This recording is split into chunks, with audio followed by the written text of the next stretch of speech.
আসসালামু আলাইকুম, সবাই কেমন আছেন? আজকের ক্লাসটা আমরা এই তিনটা বই থেকে পড়ব। এটা হচ্ছে মাজেদা ম্যাম, এটা হচ্ছে আলিম স্যার, এটা হচ্ছে আজমল স্যার। মেডিকেল অ্যাডমিশনের ক্ষেত্রে তুমি যদি আমাকে বলো একটা বই বলেন ভাইয়া, একটা বই পড়েই ডিএমসিতেও চান্স পাওয়া যায়, সেটা হলো এই বইটা। তুমি যদি চাও যে এই বইগুলো তুমি পড়বা না, ওকে, ফেলে দাও, এই বইটা পড়লেই হবে শুধু। সো তুমি সবসময় একটা বইকে টার্গেট করবা। ক্লিয়ার? তাহলে একেবারে লেটেস্ট এডিশনের এই বইটা কিনবা, শুধু এই বইটা পড়বা, এই বইগুলা একদম স্পর্শ করতে হবে না, তবুও তুমি চান্স পেয়ে যাবা এবং ইনশাল্লাহ ডিএমসিতেই হয়ে যাবে। ক্লিয়ার? এই একটা বই, বাট একটা বই ভালোভাবে বোঝার জন্য আমি তিনটা বই পড়াচ্ছি। পরবর্তীতে যখন আমরা লাস্ট মোমেন্টের প্রিপারেশনে চলে যাব তখন সব বাদ দিয়ে দেবো, শুধু এইটা দেখবো। ওকে, ইউ গট মি? দেখি কেমন দেখা যাচ্ছে।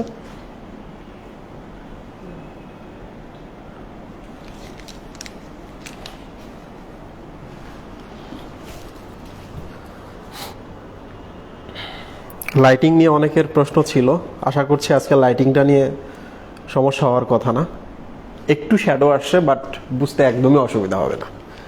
প্রথম আজকে আমরা ব্রেন শুরু করব। ব্রেন শুরু করার শেষের হাফে গিয়ে আমরা সিনেপস পড়ব এবং এখানে আমরা action potential, resting membrane potential এবং বাকি যতগুলো repolarization, depolarization, hyper polarization, everything ইনশাল্লাহ আমরা শেষ করব। Okay, first brain.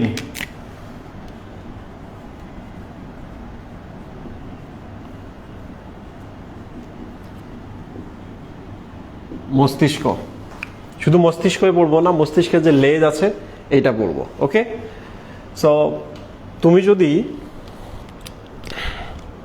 তুমি যদি নিজের ব্রেনের আবির্ভাব সম্পর্কে পড়তে চাও তাহলে তোমাকে জানতে হবে আমাদের ভ্রূণের স্তর কয়টা। ভ্রূণের স্তর তিনটা। একটোডার্ম, প্রথমে এন্ডোডার্মটা আমি লিখলাম কারণ আগে এন্ডোডার্ম হয়েছে, তারপর একটোডার্ম হয়েছে, তারপর মেজোডার্ম হয়েছে। ক্লিয়ার? আমাদের যে শুক্রাণু ডিম্বাণু মিলনের পর যে প্রথম মাংসপিণ্ডটা তৈরি হয়, ওইটাতে প্রথমে এন্ডোডার্ম তৈরি হয়, তারপর বাইরের স্তর বা একটোডার্মটাকে আমরা নামকরণ করি, শেষে মেজোডার্ম তৈরি হয়। এই একটোডার্ম থেকে আমাদের ব্রেইন আসে। কি হয়?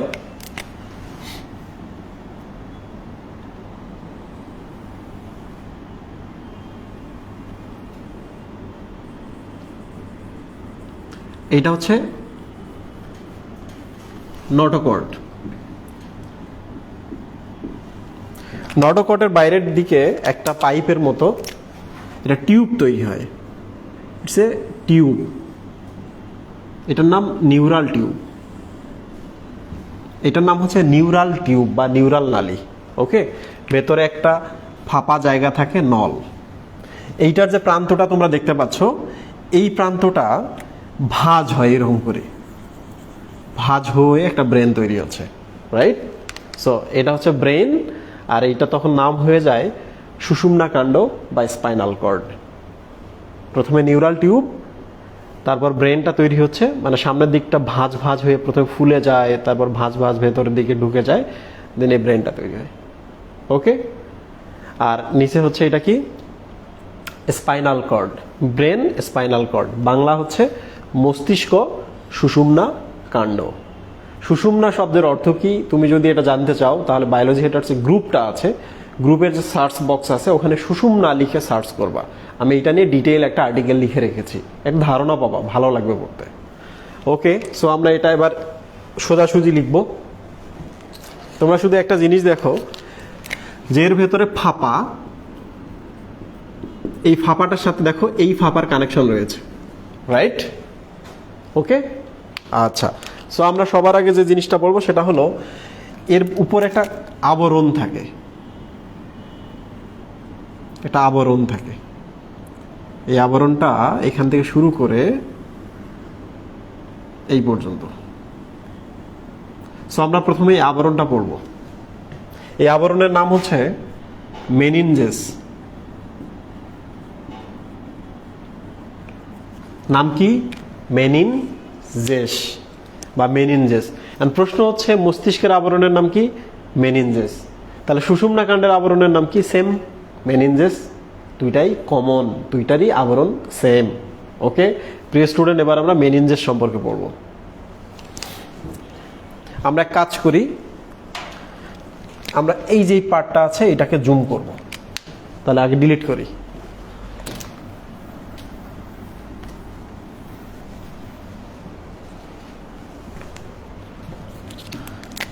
এটা হচ্ছে ব্রেন।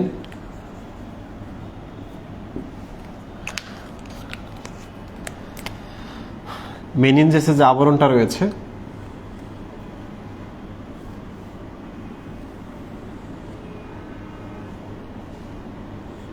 আমরা একটু বড় করলাম। এই আবরণের 3টা স্তর রয়েছে। ওকে প্রিয় স্টুডেন্ট, এটার 3টা স্তর রয়েছে। তোমরা তো জানো যদি এটা ব্রেন হয়, ব্রেনের উপরে আবরণ যদি হয়, এরপর মাথার খুলি আছে, তাই না? তো এটা হচ্ছে মাথার খুলি। খুলি, তাহলে খুলির নিচে এই জায়গাটা হচ্ছে আবরণ। আবরণের স্তর হচ্ছে 3টা। আমরা কাজ করি, 5 পার্টটা আমরা প্রথমে অ্যাড করে ফেলি।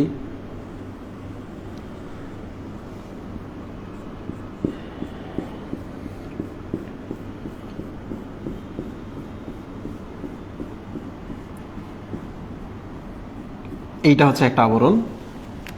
যেহেতু আমাদের বাইরে হচ্ছে রক্ত সরবরাহ আছে, ভেতরের দিকেও রক্ত সরবরাহ আছে। সো সাধারণত রক্তনালীগুলো এগুলোর ভেতর দিয়ে ভেতর দিকে প্রবেশ করে। মানে ভেতর আর বাইরের মধ্যে একটা কানেকশন রয়েছে। কিসের কানেকশন? রক্তনালীর কানেকশন। এগুলো হচ্ছে রক্তনালী।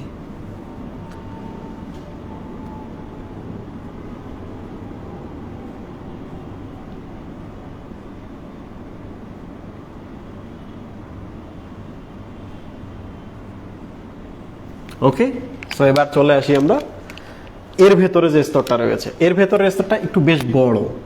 আমরা একটা গ্যাপ রাখি।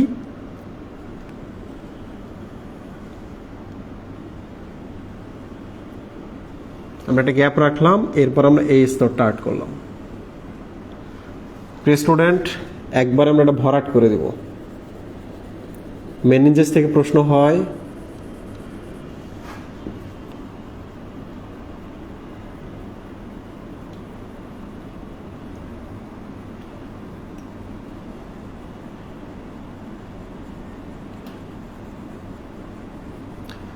দিলাম আমরা এটা। এই যে রক্তনালীগুলো আসতেছে, রক্তনালীগুলো এটাতে প্রবেশ করবে।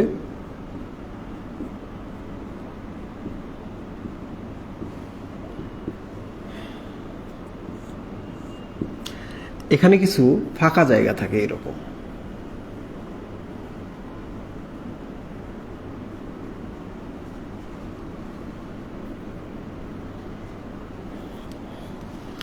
এই জায়গাগুলোতে ব্লাডের বড় কালেকশন থাকে। তো কখনো যদি তোমাকে জিজ্ঞেস করা হয় যে মেনিনজেসের কোন স্তরে রক্ত থাকে, তখন তোমাকে বলতে হবে মেনিনজেসের এই স্তরটাতে রক্ত থাকে। স্তরগুলোর নাম আমি একটু পরে বলছি। ওকে, এরপর আরেকটা স্তর রয়েছে। কোথায়? এই যে ব্রেনটা তোমরা দেখতে পাচ্ছ, এই ব্রেনের গায়ে লেগে একটা স্তর রয়েছে।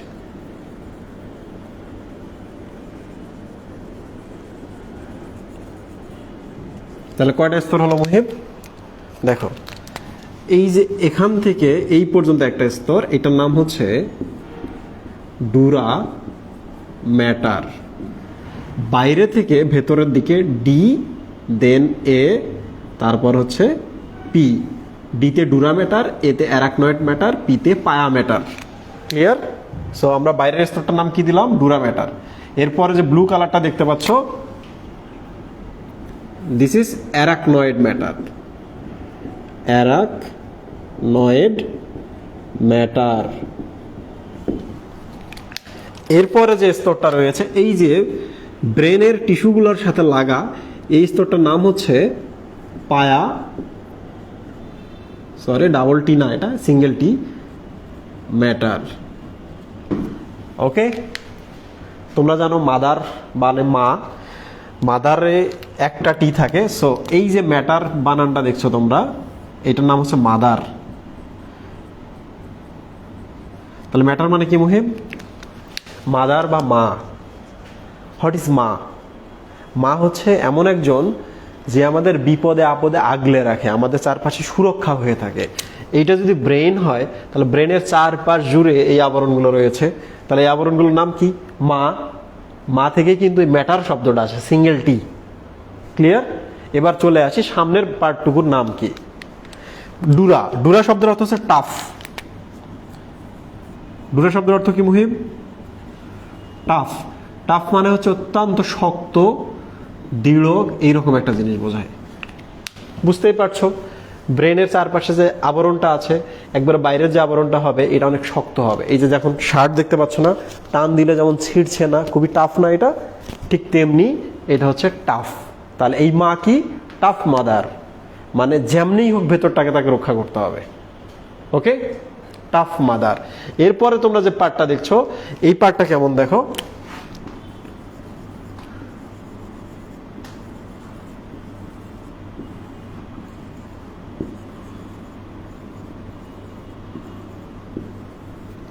এই পার্টটা কেমন তোমরা একটু ভালো করে যদি খেয়াল করো দেখবা, এই পার্টটা এই পাশে গেছে, গিয়ে এই পাশ থেকে কিছু আসছে, এই পাশে গেছে, রাইট? মনে হচ্ছে এই পাশে গেছে, এই পাশে গেছে, এই পাশে, এই পাশ থেকে কিছু আছে, এই পাশ দিয়ে, এই পাশ দিয়ে, রাইট মুহিব? তো দেখে কি মনে হচ্ছে যে এই পার্টটা মাঝখানে ফাঁকা ফাঁকা ফাঁকা ফাঁকা সাইনাস বা এগুলোতে রক্ত থাকে। তো এই ব্লু কালারটা এদিক দিয়ে কিছু আছে, এদিক দিয়ে কিছু আছে, মনে হচ্ছে জালের মতো ছড়িয়ে আছে, তাই না? জালের মতো ছড়িয়ে আছে কিনা? ইয়েস, জালের মতো ছড়িয়ে আছে। সো দিস ইজ জালের মতো। মাকড়সার যেমন জাল থাকে না, ওই রকম। এই যে অয়েড মানে হচ্ছে মতো, অয়েড মানে কি? মতো, কোনো কিছুর মতো। আর অ্যারাকনো শব্দের অর্থ হচ্ছে ওয়েব, জালের মতো। ক্লিয়ার? এটা জালের মতো ছড়িয়ে থাকে। মাঝখানে যে স্পেসগুলো দেখতে পাচ্ছেন, এগুলোতে রক্ত থাকে। এগুলোতে কি থাকে? রক্ত বা রক্তনালী থাকে। সো আমরা যদি এমন হয় যে এগুলো রক্ত থাকার জন্য চৌবাচ্চা, কি এগুলা মুহিব? চৌবাচ্চা, প্রসারিত জায়গা। আমরা যখন এন্ডোপ্লাজমিক রেটিকুলাম পড়বো তখন আমরা টের পাবো যে চৌবাচ্চাকে বায়োলজিতে বলা হয় সিস্টার্নি। কি বলা হয় মুহিব? সিস্টার্নি। তাহলে বলো তো সিস্টার্নি কোথায় থাকে? অ্যারাকনয়েড ম্যাটারে থাকে। সিস্টার্নি কি? এগুলো স্পেস, চৌবাচ্চার মতো। সিস্টার্নিতে কি থাকবে? রক্ত থাকবে। তাহলে রক্ত সমৃদ্ধ স্তর কোনটা? এইটা। রক্তনালী কিন্তু ডুরা ম্যাটারেও আছে। Clear? Why dura matter? This is tough, outer part tough. এটা কি? অ্যারাকনয়েড। অ্যারাকনয়েড মানে কি? মাকড়সার জালের মতো বা জালের মতো। এরপর তোমরা যে পার্টটা দেখছো, দিস ইজ কল্ড পায়া ম্যাটার। কি নাম?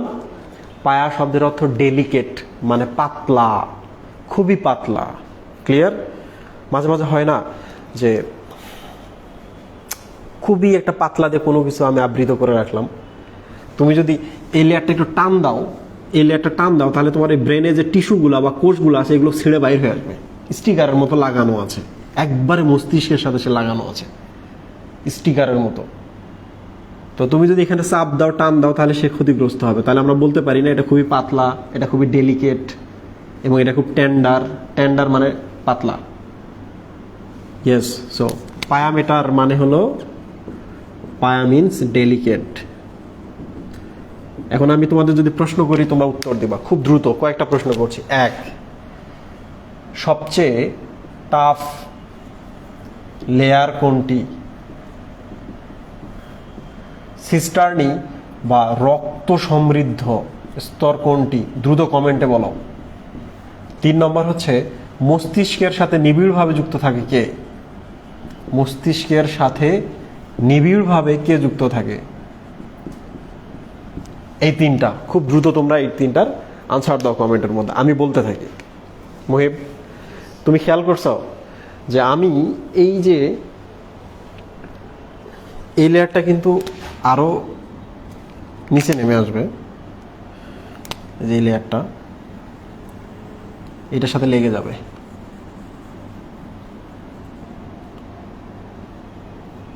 একটু স্পেস, সরি, হালকা একটু স্পেস থাকবে। এই স্পেসটার নাম হচ্ছে সাব অ্যারাকনয়েড স্পেস, কারণ অ্যারাকনয়েড ম্যাটারের নিচে আছে। ভালো করে খেয়াল করো, সাব অ্যারাকনয়েড স্পেস, কারণ সাব মানে তো নিচে, ইন্সপেক্টরের নিচে হচ্ছে সাব ইন্সপেক্টর, অ্যারাকনয়েডের নিচে সাব অ্যারাকনয়েড স্পেস। এবার দেখো এই যে আমি যে ডুরামিটার দিয়েছি, উপরে একটা স্পেস আছে, নিচে একটা স্পেস আছে, রাইট? তো বাইরে যেটা সেটাকে বলা এপিডুরাল স্পেস, এপিডুরাল স্পেস। আর তাহলে নিচে যেটা থাকবে এটার নাম কি হবে মুহিব?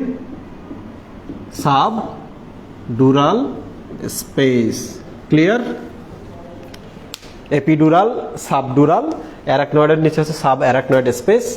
এই হলো ঘটনা। আমি এখন কমেন্ট চেক করব খুব দ্রুত।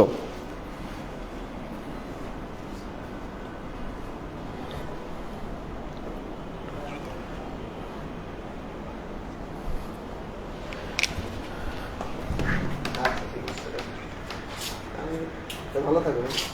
আমি জানি ফি পাবো না, তারপরে উপরে আসছিলাম তো একটু ভয় করে গেলাম। শেষ হবে তখন 1 ঘন্টা লাগবে। তাহলে আমি যাই, আমার একটু কাজ আছে। ওই আসছিলাম হচ্ছে একটু রেটে নেই, তো মিটিং ছিল। আচ্ছা নিমি ফোন দিই, শেষ করে ফোন দিচ্ছি। থ্যাংক ইউ, সবাই ঠিকঠাক লিখেছো, খুব খুশি হয়েছি। প্রিয় স্টুডেন্ট, এখন যদি তোমাকে জিজ্ঞেস করা হয় এগুলোর কাজ কি, ব্রেনের চারপাশে যে স্তরটা রয়েছে, সুষুম্না কাণ্ডের চারপাশে যে স্তরটা রয়েছে, এটার কাজ কি? একটা জিনিস মনে রাখবা, এই যে বাইরে যেটা আছে এটা কিন্তু 2টা লেয়ারে থাকে, এর নিজেরই 2টা লেয়ার। ব্রেন সবচেয়ে গুরুত্বপূর্ণ, এই জন্য সে ব্রেনে 2 লেয়ারে থাকে। সুষুম্না কাণ্ডও গুরুত্বপূর্ণ, বাট সুষুম্না কাণ্ডে মাত্র একটা লেয়ারে থাকে। ওকে, আচ্ছা এখন তুমি বলো তো আমাকে, তুমি যদি এখানে আঘাত করো, এইটাতে যদি আঘাত করো, তো এই আঘাতটা কি এটার উপর ছড়িয়ে যাবে না?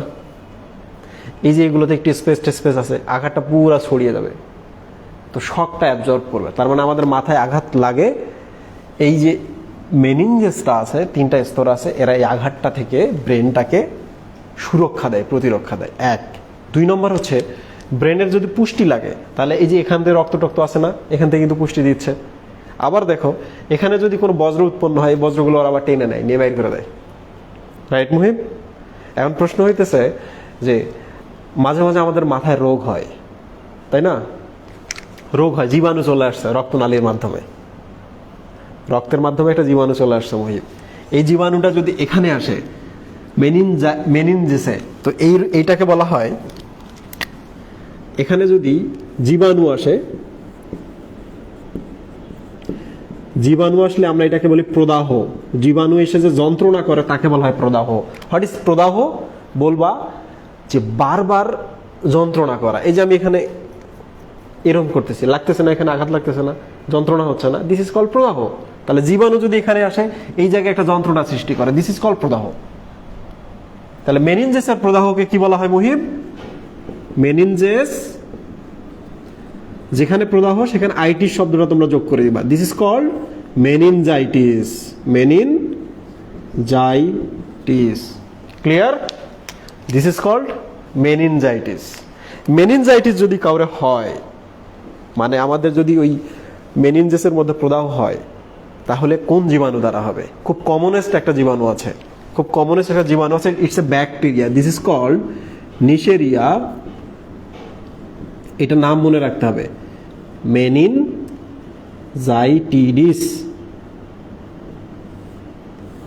আন্ডারলাইন, নিশেরিয়া মেনিনজাইটিডিস। এটা ভাইরাস না, ভাইরাস কিন্তু জীব যেহেতু না, ওর দ্বিপদ নাম থাকে না, এটা একটা ব্যাকটেরিয়া।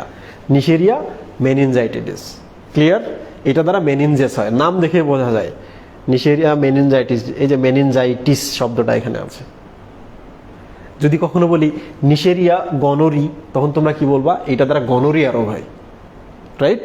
গনোরিয়া একটি যৌন রোগ, সেক্সুয়ালি ট্রান্সমিটেড ডিজিজ, মানে যৌন সম্পর্ক হলে একজন থেকে আরেকজনে যায়, গনোরিয়াটা। ক্লিয়ার মুহিব? ওকে, এখন যদি এই রোগটা হয় তাহলে তোমার কি কি প্রবলেম হতে পারে? আনসারটা আমি দ্রুত বলি। টাফ লেয়ার, একবার বাইরের লেয়ারটা ডুরামেটার, রক্ত সমৃদ্ধ, এতেও আছে রক্ত, বাট মোর ব্লাড, এখানে অ্যাবান্ডেন্ট অ্যামাউন্ট ব্লাড থাকে, কারণ এই স্পেসগুলা চৌবাচ্চা বা সিস্টার্নি বলা হয় এগুলোকে, অনেক রক্ত থাকছে। দেন হচ্ছে মস্তিষ্কের সাথে নিবিড়ভাবে কে যুক্ত থাকে? পায়ামেটার, এই যে পায়ামেটার এর সাথে যুক্ত আছে। ক্লিয়ার? সো এখন আমরা দেখব মেনিনজাইটিস হলে কি প্রবলেম হতে পারে। খুবই ভয়ানক জিনিস কিন্তু, এটা মাথায় রাখবা। যেমন এক নাম্বার যেটা হবে, জ্বর হবে কিনা। জীবাণু আসলে আমাদের শরীরে কি হয় মুহিব? জ্বর হয়। 2 নাম্বার হচ্ছে নেকটা স্টিফ হয়ে যায়, মানে নেকটা খুব স্টিফ হয়ে যায়, মানে আমি যে ভাঁজ করতে চাই ভাঁজ করতে পারবো না। তোমাদের বইয়ে দেখবা এইটার নেকটা স্টিফ, বইয়ের মধ্যে দেখবা মানে আমাদের ঘাড়টা খুব শক্ত হয়ে যায়, আমরা এরকম করতে পারি না, মানে কোনোভাবে আমরা ব্যান্ড করতে পারি না। যত তুমি এরকম করো এটা সোজা থাকবে, বুঝতে পেরেছো? তো এইরকম মানুষকে তুমি যদি মাথাটা যদি ভাঁজ করে আনতে চাও, তাহলে দেখবা যে তার পা গুলো এরকম ভাঁজ হয়ে আসে, এতই লাগে তার। ব্রুজিনস্কি সাইন বলা হয় এটাকে, এটা মেডিকেলে গেলে তোমরা পড়বা। তো মাথায় রাখবা যে নেকটা খুব স্টিফ হয়ে যায়, শক্ত হয়ে যায়, ঘাড় বা গ্রীবা খুব শক্ত হয়ে যায়। 3 নাম্বার, প্রচন্ড যদি এখানে জীবাণু টিবাণু চলে আসে মুহিব, তোমার কি হবে? হেডেক হবে কিনা? মাথা ব্যথা হবে কিনা মুহিব? আর মাথা ব্যথা হলে আমাদের কি হয়? আলোর দিকে আমরা দেখতে পারি না, তাই না? সহনহীনতা তৈরি হয়, আলো চোখে পড়লে খুব খারাপ লাগে, বমি বমি ভাব হয়, মাথা যে কোনো প্রবলেমে কিন্তু বমি বমি হয়, মাথায় আঘাত লাগলে বমি বমি হয়, স্ট্রোক করলে বমি বমি হয়। ক্লিয়ার? সো আপনারা এইটা মনে রাখবেন যে জীবাণু যদি চলে আসে, মাথা ব্যথা তো হবেই, জীবাণু চলে আসলে গ্রীবাটা খুব স্টিফ হয়ে যায়, শক্ত হয়ে যায়। বইয়ের মধ্যে কি লেখা আছে মুহিব এখানে?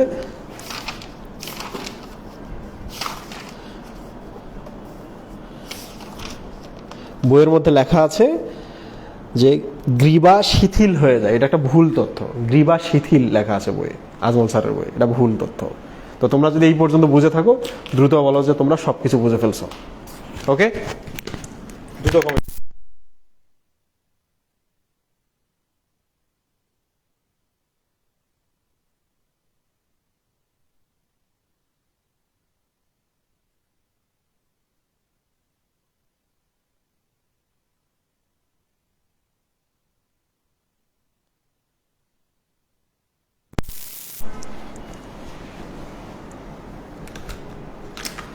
Yes, thank you. আমি কি আরেকবার এটা রিক্যাপ করবো? রিক্যাপ করার কিছু নাই, তোমরা অলরেডি বুঝে ফেলছো। আর বুঝতে আরেকটু অসুবিধা যদি হয়ে যায়, তাহলে অবশ্যই তোমরা ক্লাস শেষ করে আরেকবার ভিডিওটা দেখবা।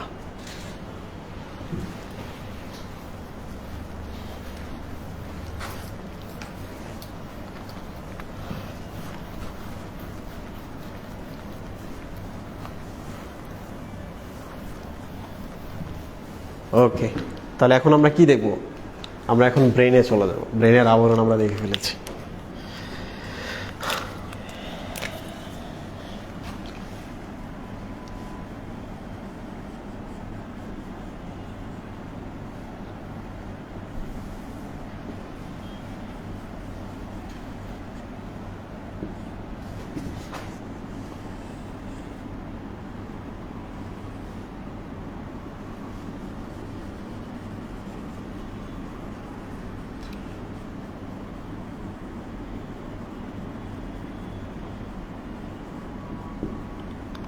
আমরা একটা ব্রেনের ছবি অ্যাড করছি।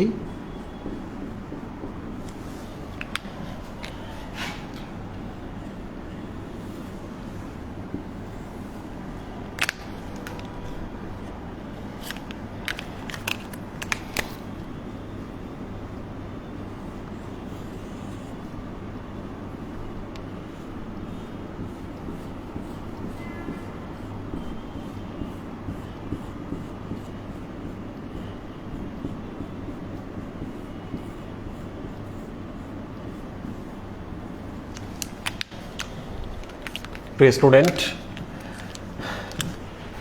আমরা এখন দেখব ব্রেন।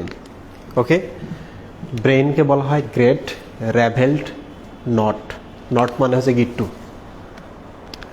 অ্যাকচুয়ালি অনেক বড় জট পাকানো পিণ্ড বলা হয়, এটা আলিম স্যারের বইতে দেওয়া আছে। এইটা 1500 সিসি, ফিমেলদের ক্ষেত্রে হচ্ছে 1300 সিসি। তোমরা ওজনটা দেখবা 1.4 আর 1.3, মানে 1.5 কেজি আর কি। এইটা তোমরা দেখবা। আর ওই জায়গায় যে রিডিং কথাগুলো বলা আছে তোমরা এটা দেখবা। তো আমরা একটু এখন আলোচনা করি যে ব্রেনের পার্ট কি কি থাকে। ব্রেনের সাধারণত 3টা পার্ট থাকে, অগ্র, মধ্য এবং পশ্চাৎ। অগ্র, মধ্য এবং পশ্চাৎ। তো অ্যাকচুয়ালি আমরা তো দাঁড়াইতে পারি বলে আমাদের ব্রেনটা এরকম করে থাকে। আমরা যে মাছ হইতাম তাহলে আমাদের ব্রেনটা কি হতো, এরকম হতো, রাইট? তাহলে বলো তো মুহিব, এটা অগ্র, এটা মধ্য, আর এটা পশ্চাৎ। তো আমাদেরটা যে দাঁড়ায় আছে তাহলে এইটা অগ্র, উপরেরটা, এটা ঊর্ধ্ব না, এটা অগ্র, মধ্য, পশ্চাৎ। এই যে দেখো তোমরা এখানে এই যে পুরো ব্ল্যাক কালারটা দেখতে পাচ্ছ, এটা কি? অগ্র মস্তিষ্ক, পুরো ব্ল্যাক কালারটা, কারণ এটা সামনের দিকে থাকে। আমরা যদি শোয়াইতাম এটা সামনের দিকে থাকতো। এই যে তোমরা এই জায়গাটা দেখতে পাচ্ছ, এই যে এখান থেকে শুরু করে এই পর্যন্ত এই রেড কালারটুকু দেখতে পাচ্ছ, এই রেড কালারটা, এটা হচ্ছে পশ্চাৎ। তাহলে মাঝখানে এই যে এখানেই থাকে কি? মধ্য মস্তিষ্ক, রাইট মুহিব? ক্লিয়ার? তো আমরা একটু লিখি এখানে, অগ্র মস্তিষ্ক,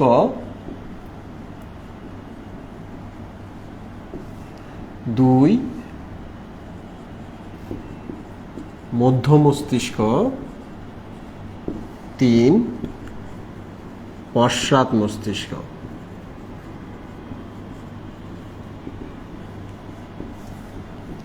অগ্র মস্তিষ্ককে বলা হয় প্রোজেন সেফালন, মধ্যকে বলা হয় মেজেন সেফালন, আর পশ্চাৎ মস্তিষ্ককে বলা হয় রম্বেন সেফালন। ওকে? প্রো মিন্স অগ্র, মেজো মিন্স মিডল বা মধ্য, আর rhomben means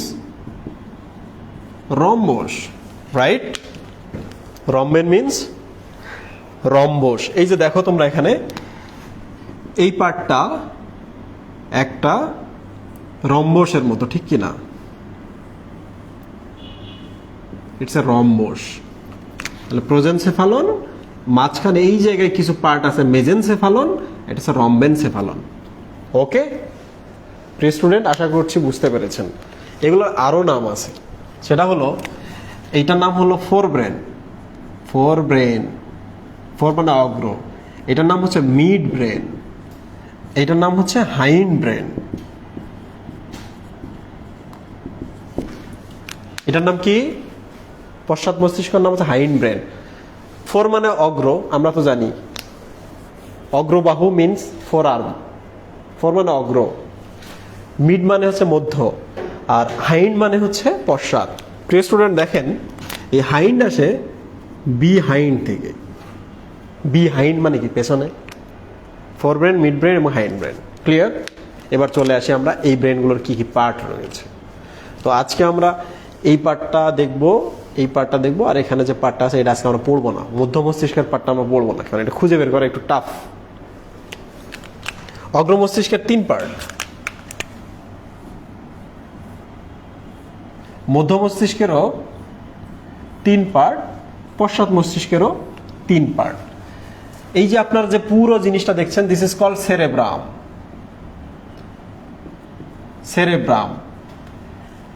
clear Muhib? This is called cerebrum. আপনারা যেটাই দেখতে পাচ্ছেন, দিস ইজ কল্ড সেরেব্রাম। এই যে এখানে একটা পার্ট রয়েছে, এটা আর একটু সামনে যেত তাহলে আর একটু ভালো হতো।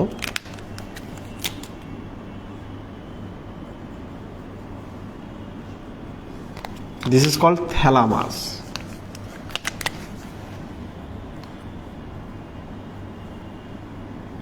থ্যালামাসের নিচে আরেকটা পার্ট রয়েছে, এই যে এই পার্টটা, এখানে প্রায় 12টা অঞ্চল রয়েছে, 1 2 3 4 5 6 7 8 9 10 11 12। This called hypothalamus.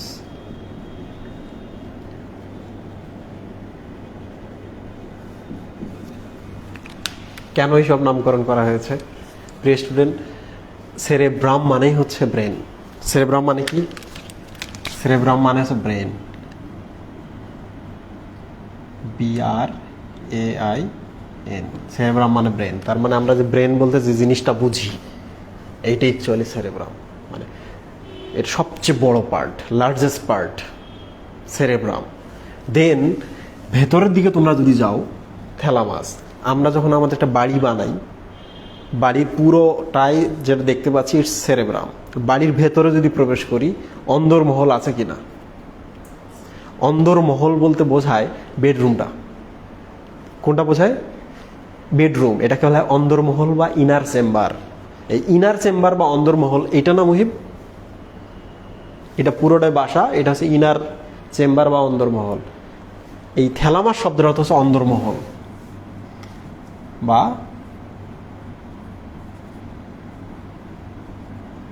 Clear? What is hypothalamus?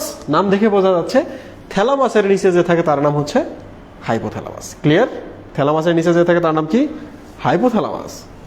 প্রশ্ন খুব সহজ, খুব সহজ সহজ প্রশ্ন আসবে, বুঝতে পারলে আপনার জন্য জলভার। ওকে, আচ্ছা, এখন আমরা একটু সেরেব্রাম নিয়ে আলোচনা করব। কি নিয়ে আলোচনা করব?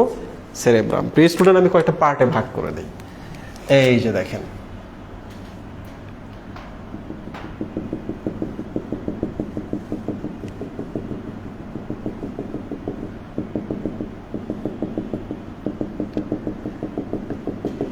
এইটা তো সামনের দিক, right Muhib?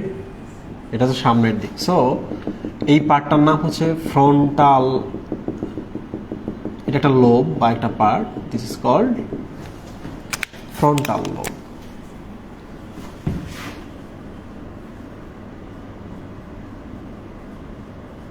Frontal lobe.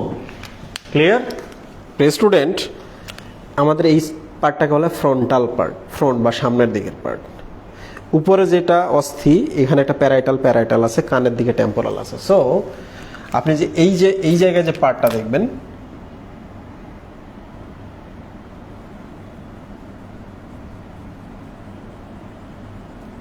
This part is known as temporal part. Okay Muhib, তাহলে আমরা কি পেলাম? ফ্রন্টাল বলে একটা লোব পেলাম। ফ্রন্টাল, আমরা দেখছি লোব। তাহলে 1 নম্বর লোবের নাম হচ্ছে ফ্রন্টাল লোব। 2 নম্বর যে লোবটা পেলাম, আচ্ছা 2 নম্বর লোবটা আমরা উপরে দিই। এই যে লোবটা এখানে, এই যে পার্টটা,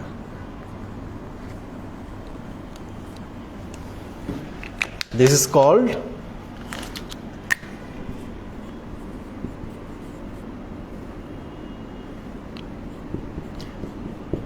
প্যারাইটাল লোব। Parietal lobe. আর এই যে আমাদের কানের এখানে যে পার্টটা আছে, this is called temporal lobe. Temporal. আমার একাডেমিক স্টুডেন্ট যারা আছে এখানে তাদের জানার কথা, টেম্পোরাল শব্দের অর্থ বোঝায় যে জায়গাটায় আমাদের সর্বপ্রথম চুলগুলো গ্রে হয়ে যায়, সাদা হয়ে যায় বয়স হয়ে গেলে। সো এখানকার চুলগুলো তো সবার আগে সাদা হয়, তাই না? আমাদের বয়স হয়ে গেলে গ্রে হয়ে যায়। সো টেম্পোরাল শব্দের অর্থ অ্যাকচুয়ালি টাইম। টাইম বলতে বোঝায় ওই সময়টা যে সময় আমাদের এখানে গ্রে হেয়ার জন্ম নেয়।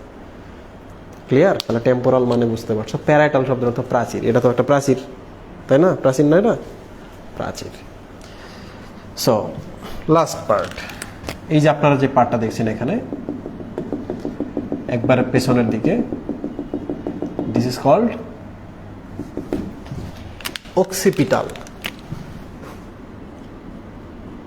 Occipital lobe. এটার নাম কি? প্যারাইটাল। এটার নাম কি?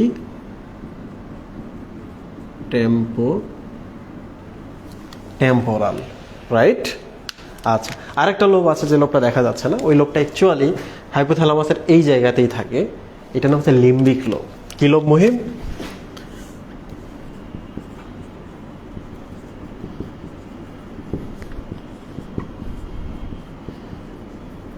Sorry, LIM, limbic lobe. So এইগুলোর কাজ কি কি আমরা এখন একটু দেখব।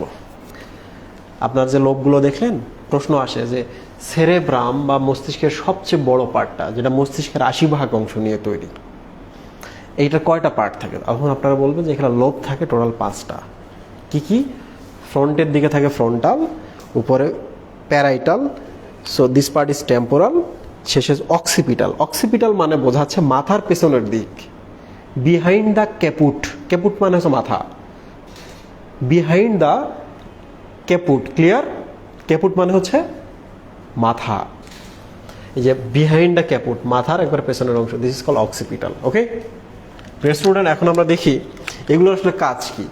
এই যে দেখেন, যত আর্ট বলেন, ম্যাথমেটিক্স বলেন, মানে যত আপনার উদ্ভাবনী চিন্তা বুদ্ধি সবগুলোই কিন্তু ফ্রন্টাল লবে, রাইট? সামনের দিকে এভরিথিং আছে। সো কাউরে যদি এই পার্টটা ছোট হয়, না থাকে, স্বাভাবিকভাবে তার বুদ্ধিশুদ্ধি কিছু থাকবে না, একটু বোকাশোকা হবে, অটিস্টিক হবে, রাইট? ওকে, আচ্ছা, আমরা একটু চলে আসি অন্য আরেকটা পার্টের ক্ষেত্রে। এই যে দেখেন, আমাদের যখন চোখে সমস্যা হয়, আমাদের কিন্তু মাথাটা এই জায়গায় ব্যথা করে, রাইট? তাহলে আমাদের দৃষ্টি কেন্দ্রটা কোথায় আছে মুহিব? এই জায়গায় আছে। এখানে আমাদের ভিজুয়াল সেন্টার বা ভিজুয়াল কর্টেক্স বলা হয়, আমরা চোখ পড়ার সময় বুঝতে পারবো। তাহলে আমাদের চোখে সমস্যা হলে মাথার এখানে ব্যথা করে, তাহলে দৃষ্টি কেন্দ্র এই জায়গায়, দৃষ্টি কেন্দ্র। এরপর চলে আসি আমরা টেম্পোরাল, এই যে এই জায়গায়, এই পার্টটার নাম হচ্ছে টেম্পোরাল, রাইট? আপনারা দেখতেই পাচ্ছেন কান, তাহলে শ্রবণ যে সেন্টারটা এখানে আছে, রাইট?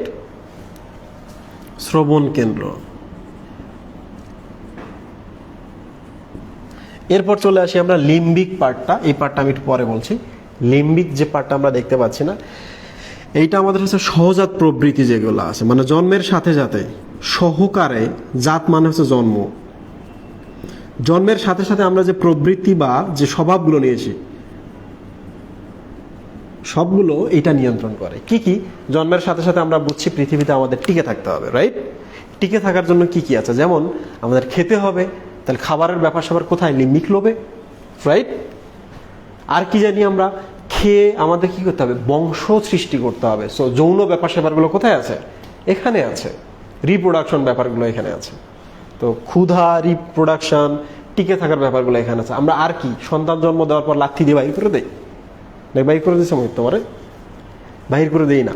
তো সন্তানটাকে আমরা যখন পুষবো, সন্তানের প্রতি যে আমাদের ভালোবাসা একটা থাকবে, এই ফিলটা, তাদের যে আমরা কেয়ার করছি, যত্ন করছি, তোমাদের বাবা মা যত্ন করছে, তোমাদের বাবা মার মস্তিষ্কের লিম্বিক পার্টটা আছে, ওই পার্টটা বলছে যে এরা তোমার সন্তান, এদেরকে সুন্দরভাবে বাঁচিয়ে রাখো। তো সন্তানের প্রতি যে কেয়ারিং, সে ব্যাপারটাও কিন্তু এখানে থাকে। সহজাত মানে জন্মের সাথে সাথে যে ফিলগুলো নিয়েছে, খাইতে হবে বেঁচে থাকার জন্য, পৃথিবীতে টিকে থাকার জন্য বাচ্চা কাচ্চা পয়দা করতে হবে, আর কি করতে হবে? বাচ্চা কাচ্চা পয়দা করলে তাদেরকে যত্ন করতে হবে। সো এভরিথিং এই পার্টের মধ্যে আছে। আর কি কি আছে? বিপদে বললে দৌড় দাও, সো এই পার্টটা নিয়ন্ত্রণ করে। আর কি? বিপদ শেষ এখন ঠান্ডা হও, সো এই পার্টটা এখানে আছে। হয় ফাইট করো, নাহলে দৌড় দাও। সো এভরি সহজাত প্রবৃত্তি লিম্বিক পার্টটাতে রয়েছে। ক্লিয়ার? আপনারা কি বুঝতে পারছেন? দ্রুত কমেন্ট করে জানান তো বুঝতে পারছেন কিনা।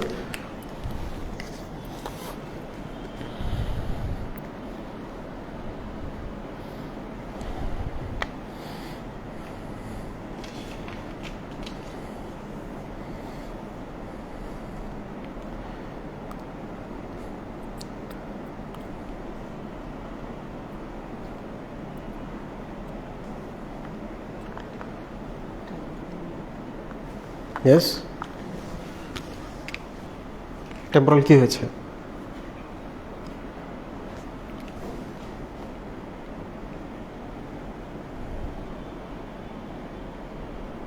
হোয়াট?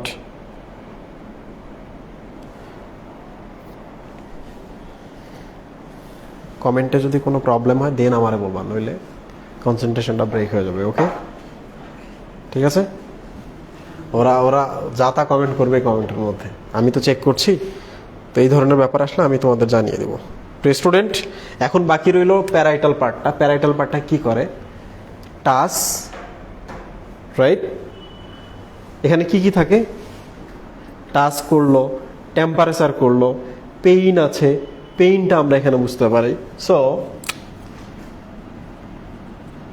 এগুলো হচ্ছে সহজাত যে ফিলগুলো আর কি, সাধারণ অনুভূতিগুলো। পেইন, টাচ, টেম্পারেচার, আর হচ্ছে টেস্ট। আমরা যে পঞ্চ ইন্দ্রিয়র যে ফিলগুলো আছে, এই ফিলগুলো এখানে পাওয়া যায়। কোথায়? প্যারাইটালে পাওয়া যায়, এটা মাথায় রাখবেন।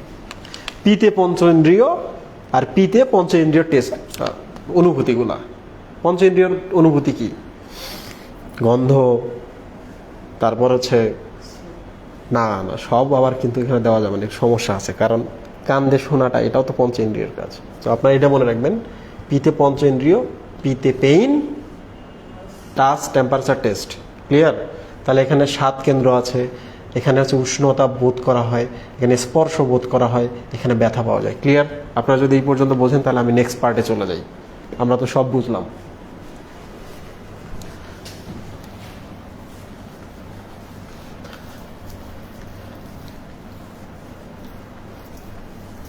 ওকে, আমরা এখন আগাইতে থাকি অন্য পার্টের ক্ষেত্রে। কি কি পার্ট? আপনারা কি মস্তিষ্কে কিছু ভাঁজ দেখতে পাচ্ছেন না? যে মনে হইতেছে না এগুলো ঢেউ ঢেউ ঢেউ ঢেউ ভাঁজ? মুহিব, এই যে এরকম মস্তিষ্কে, রাইট? তো এই যে উঁচু জায়গা যেগুলো আছে এগুলোকে বলে জাইরাস। জাইরাস। আর এই যে গভীর যে জায়গাগুলো আছে, this is called sulcus. SULCUS। Gyrus, sulcus. এটাকে ফিশারও বলা যেতে পারে। ফিশার মানে হচ্ছে ফিশ, ফিশ মানে গভীরে থাকে, তো গভীর জায়গাগুলো বা গর্ত জায়গাগুলোর নাম হচ্ছে ফিশার। ঠিক আছে? তো যাই হোক না কেন, সালকাস শব্দের অর্থ কি? সালকাস শব্দের অর্থ হচ্ছে তোমার যদি এখানে রিঙ্কেল পড়ে, কপালে ভাঁজ পড়ে, উঁচু যে ভাঁজগুলা, শীর্ষগুলা, দিস ইজ কল্ড জাইরাস।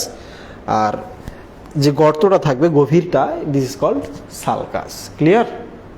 ওকে, তো আশা করছি তোমরা মাথায় রাখবা জাইরাস এবং সালকাস বলা হয়। আচ্ছা, এই যে এখানে একটা পার্ট আছে, রাইট মুহিব? এই যে একটা পার্ট, এইটা কি? তোমরা যে এই জিনিসটা দেখতে পাচ্ছ, মাঝখানে কিন্তু একটা গর্ত আছে। কিরকম? আমরা যদি এই দিক থেকে দেখি তাহলে আমরা দেখতে পাবো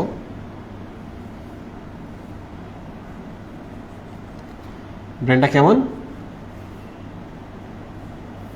এইরকম। এই যে মাঝখানে যেটা দেখতে পাচ্ছেন, গর্তগুলোর নাম তো সালকাস, রাইট? তো মাঝখানে যে সালকাসটা সেটা হচ্ছে মিডিয়ালে থাকে, এই জন্য এটা না মিডিয়ান সালকাস, বইয়ের মধ্যে নাই, জানতে হবে না, মিডিয়ান সালকাস। তো স্বাভাবিকভাবে আপনি বুঝতে পারলেন যে এই পুরো জিনিসটা এদিকে অর্ধেক আছে, এদিকে অর্ধেক আছে, তাহলে পুরো একটা গোলক, এটা একটা গোল জিনিস। তাহলে সেরেব্রাম কি? একটা গোল জিনিস। তাহলে এইটা অর্ধেক, এইটা অর্ধেক, তাহলে এইটা হচ্ছে হেমি স্ফেয়ার, তাহলে এইটা আরেকটা হেমি স্ফেয়ার, রাইট? তাহলে দুইটা হেমি স্ফেয়ার মিলে একটা ফুল স্ফেয়ার। স্ফেয়ার মিন গোলক, হেমি মানে অর্ধেক, তাহলে অর্ধগোলক, অর্ধগোলক। দুইটা অর্ধগোলকের মধ্যে কানেকশন লাগবে কিনা মুহিব? এই যে এটা 200 মিলিয়ন মায়োলিন যুক্ত বা চর্বিযুক্ত নিউরন থাকে এখানে, 200 মিলিয়ন। এই যে আপনি যেটা দেখতে পাচ্ছেন না, এই জিনিসটা, এই জিনিসটা এরকম, এইরকম, কিন্তু এরকম বলতে আমি গোলাকার বলছি না, একটু চ্যাপটা। এইটা এই পার্টে একটা থাকে সেরেব্রামের এই হাফটা, আর বাকি হাফটা এখানে লেগে থাকে। তার মানে এটা কি? এই হাফের সাথে এই হাফের কানেকশন না, এটা ব্রিজ না? প্রিয় স্টুডেন্ট, আমরা যখন কোনো ধরনের ডিসিশন নিই, এই ব্রেন আর এই ব্রেনকে একসাথে কাজে লাগাই, তখন এই কানেকশনটা দিয়ে এই ইনফরমেশনগুলা কোঅর্ডিনেশন হয়, এইটার সাথে এটা, এটার সাথে এটা যোগাযোগ হয়। তো যার যত ভালো এটার কানেকশন ভালো, সে তত দ্রুত ডিসিশন নিতে পারে, তার কোঅর্ডিনেশন তত ভালো। কোনো কারণে যদি এটা নষ্ট হয়ে যায় তাহলে কিন্তু খবর আছে, আপনার কোনো কিছু আর ঠিকঠাক মিলবে না, আপনি হাঁটতে পারবেন না, চলতে পারবেন না, চিন্তা করতে অসুবিধা হবে। তো মেয়েদের ক্ষেত্রে এই জিনিসটার কানেকশন খুবই ভালো, মায়েদের ক্ষেত্রে। এই জন্য মায়েরা হিসাব রাখতে পারে, মেয়েরা সব কিছু মনে রাখতে পারে, মেয়েরা চিন্তা ভাবনা করে, অনেক সময় নেয়। অ্যাকচুয়ালি সময় নেওয়ার একটাই কারণ, তারা পজিটিভ নেগেটিভ সব চিন্তা করে, করার পরে তারা একটা করে স্টেপ নেয়। দেখবা মেয়েদের থেকে ছেলেদের ভুলের পরিমাণ বেশি, ছেলেদের থেকে মেয়েদের ভুলের পরিমাণ কম, বিকজ তাদের এই যে কানেকশনটা রয়েছে। This is called corpus callosum. কিটা? Corpus callosum. কর্পাস শব্দের অর্থ বডি, তাহলে এটা একটা বডি, রাইট? আর ক্যালোসাম শব্দের অর্থ হচ্ছে খুব টাফ একটা জিনিস, এইটা দিয়ে দুইটা আটকায় রাখছে। So it's a tough body, বা একটা ব্যান্ডের মতো একটা বডি। ওকে, আশা করছি সবাই বুঝতে পেরেছেন। সো আমরা অনেকটা পার্ট পড়ে ফেলছি এইটা থেকে। এখন আমাদের কাজ হচ্ছে, আমরা এখন কাজ পড়বো, সেরেব্রামের কাজ কি। আমরা সেরেব্রামের প্রথমে পার্ট দেখেছি, প্রত্যেকটা পার্টের ফাংশন দেখেছি, দেন আমরা কি দেখলাম? দুইটা ভাগে ভাগ করা, দুইটা ভাগের সাথে কানেকশন রয়েছে, this is called corpus callosum. এখন আমরা দেখব এই সেরেব্রামের আসলে কাজ কি। অলরেডি কাজ কিন্তু আমরা এখানে লিখে ফেলেছি। তারপরে কাজগুলো মনে রাখার জন্য ট্রিক আছে। যাদের টিফিন আছে তারা টিফিন থেকে দেখে নিবা, যাদের টিফিন নাই তারা এখান থেকে দেখে নাও। আমি এইভাবে মনে রাখি, চিন্তা করে দেখলাম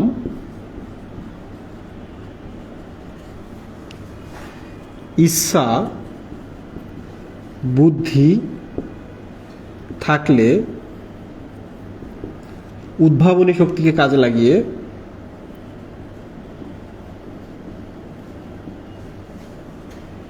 অনেক বড় এটা আর কি,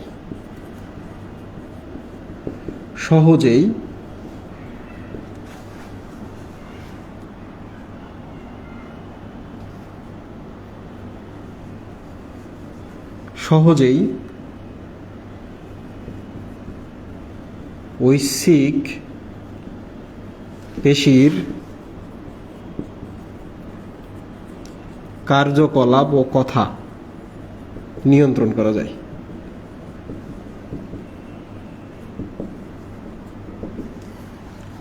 কিভাবে মনে রাখবো আমরা কাজগুলা? সেরেব্রামের কাজ চিন্তা করে দেখলাম ইচ্ছার বুদ্ধি থাকলে উদ্ভাবনী শক্তিকে কাজে লাগিয়ে সহজেই ঐচ্ছিক পেশির কার্যকলাপ এবং কথা নিয়ন্ত্রণ করা যায়। চিন্তা মানে চিন্তা, তার মানে আমাদের সেরেব্রাম চিন্তা নিয়ন্ত্রণ করে। আমরা যে চিন্তা করি সেরেব্রাম দ্বারা নিয়ন্ত্রিত হয়। ইচ্ছা, আমরা কোনো একটা ইচ্ছা চাচ্ছি, এটা এখানে। বুদ্ধি, আমাদের মাথায় যে বুদ্ধিটা আছে এই এখান থেকে নিয়ন্ত্রিত হয়। এরপর কি দেখব? উদ্ভাবনী শক্তি, এই যে আমরা কোনো জিনিস আবিষ্কার করতেছি, রাইট? একটা সময় আগুন ছিল, আগুনটাকে কাজে লাগিয়ে আমরা অনেক কিছু করেছি। দেন মাটি ছিল, মাটিটাকে আমরা ইট বানাচ্ছি, ইটটাকে বিল্ডিং বানাচ্ছি, রাইট? তো এগুলো হচ্ছে উদ্ভাবনী শক্তি, এখানে আছে। দেন সহজেইটি হচ্ছে সহজাত প্রবৃত্তি। কি মুহিম? সহজাত প্রবৃত্তি। সহজাত প্রবৃত্তি বলতে আমি বুঝিয়েছি কিছুক্ষণ আগে, ওই যে খাওয়া, সন্তান জন্ম দেওয়া, তাদেরকে যত্ন করা, প্রসাব পায়খানা, এইসব হচ্ছে সহজাত প্রবৃত্তি। এগুলো জন্মের সাথে সাথে আমরা নিয়ে চলে আসি। ঐচ্ছিক পেশির কার্যকলাপ, এই যে আমি হাতটা নাড়াচাড়া করতেছি, এই কার্যকলাপটা কেন নিয়ন্ত্রণ করতে পারতেছি? কারণ এই আমাকে বলছে ডানে এই করো, বামে এই করো, মুখ টমুক করো, রাইট মুহিম? এটা হচ্ছে ঐচ্ছিক পেশির কার্যকলাপ। এই পর্যন্ত আপনারা বুঝতে পেরেছেন? ঐচ্ছিক পেশি বলতে যে পেশিগুলোকে আমরা নাড়াচাড়া করতে পারি আমাদের ইচ্ছা হলে। কথা মানে হচ্ছে বাক শক্তি। বাক শক্তি, এই যে আমি কথা বলছি, এটা এখান থেকে আসে। সো আমি যদি স্ট্রোক করি তাহলে আমার বাক শক্তি বা কথা বলাটা বন্ধ হয়ে যেতে পারে। আমি যদি স্ট্রোক করি তাহলে আমি আমার পেশিগুলোকে কাজে লাগাইতে পারবো না। আমি যদি স্ট্রোক করি আমার চিন্তা শক্তি হারিয়ে যাবে। আমি যদি স্ট্রোক করি আমার বুদ্ধি শুদ্ধি সব হারিয়ে যাবে, রাইট? কারণ স্ট্রোক হয় এখানে, স্ট্রোক অন্য জায়গাতেও হয়, এই যে নিচেও হয়, বাট আমরা আপাতত এটাই মনে রাখি। প্রিয় স্টুডেন্ট, দুইটা হাফ রয়েছে, এটা বাম হেমিস্ফিয়ার, ডান হেমিস্ফিয়ার। সাধারণত আমরা ডান হাতি হই, এই পার্টটা আমাদের ডান পাশটাকে নিয়ন্ত্রণ করে। বাট এই পাশটা কি ইনএক্টিভ? না, এটাও কাজ করে। আমাদের ডান পাশকে নিয়ন্ত্রণ করে এটা। ক্লিয়ার? আর কোনো কারণে যদি এখানে স্ট্রোক করে, নষ্ট হয়, আঘাত পায়, তাহলে আমরা প্যারালাইজড হয়ে যাই। কারণ এগুলো তো আমাদের পেশিগুলোকে নিয়ন্ত্রণ করতেছে, রাইট? ডান? আপনারা যদি বুঝতে পারেন, আমি এখানে একটা ব্রেক নেব 5 মিনিট। এখন আমি কিছু প্রশ্ন করব, আপনারা প্রশ্নের উত্তর দিবেন।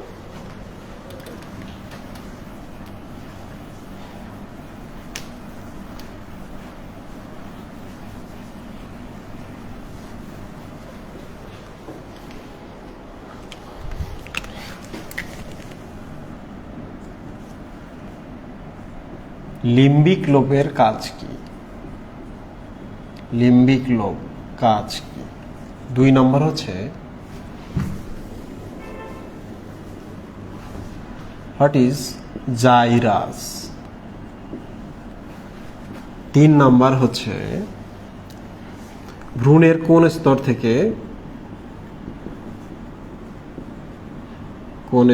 থেকে ব্রেন উৎপন্ন হয়?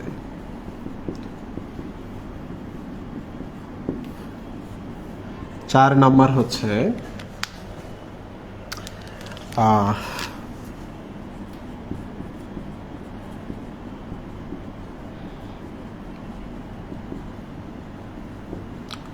ঐচ্ছিক পেশির কার্যকলাপ কে নিয়ন্ত্রণ করে? দ্রুত আপনারা এই প্রশ্নগুলোর উত্তর দিন। আমি এটা ব্রেক নিচ্ছি 6 মিনিট। ওকে,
আসসালামু আলাইকুম।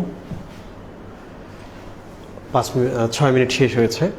আমি আরেকবার বলছি, তোমরা এখনও আমরা কয়েকটা আইডিকে গ্রুপ থেকে রিমুভ করে দিয়েছি। এর কারণ হচ্ছে তারা কোর্স শেয়ার করছে। তো কেউ যদি কোর্স শেয়ার করেন তাদেরকে আমি আবার বলছি, আপনারা পে করে ভর্তি হন। পে করবেন এই জন্য যেন ফিল থাকে যে আমি কষ্ট করে টাকা কালেক্ট করে আমি ভর্তি হয়েছি। অনেস্টি খুব জরুরি। আপনি ডাক্তার হইতে চান, ইঞ্জিনিয়ার হইতে চান, মনে রাখবেন যে আপনার অনেস্টি খুব জরুরি, এতে বরকত আসে। আর যদি আপনি ডিসঅনেস্ট হন, ডিসঅনেস্ট পন্থা অবলম্বন করেন, যত চেষ্টাই করেন যে আপনি আটকে যাবেন, এটা মাথায় রাখবেন। তো যারা কোর্স শেয়ার এখনও করছেন, প্লিজ দয়া করে সতর্ক হয়ে যান। এটা আমি বারবার বলবো না, এটা আমি আরেকটা রিমাইন্ডার দিয়ে রাখলাম। অনেকেই এরকম যে অমুক দরিদ্র আমি তাদেরকে দিয়ে দিচ্ছি। না, আপনি এখানে রবিনহুডের মতো কাজ করতে পারেন না। এইটা হচ্ছে একটা অর্গানাইজেশনের সম্পদ, অ্যাসেট। এই অ্যাসেটটাকে আপনি যখন সরাচ্ছেন না কাউকে দিচ্ছেন, আপনি আসলে ওই অ্যাসেটটা চুরি করছেন। চুরি, সব চুরি। ক্লিয়ার? খুব সাবধান হয়ে যান প্লিজ, দয়া করে এই কাজ করবেন না। পেমেন্ট যেহেতু একবারই করতে হবে, কষ্ট করে পেমেন্ট করেন।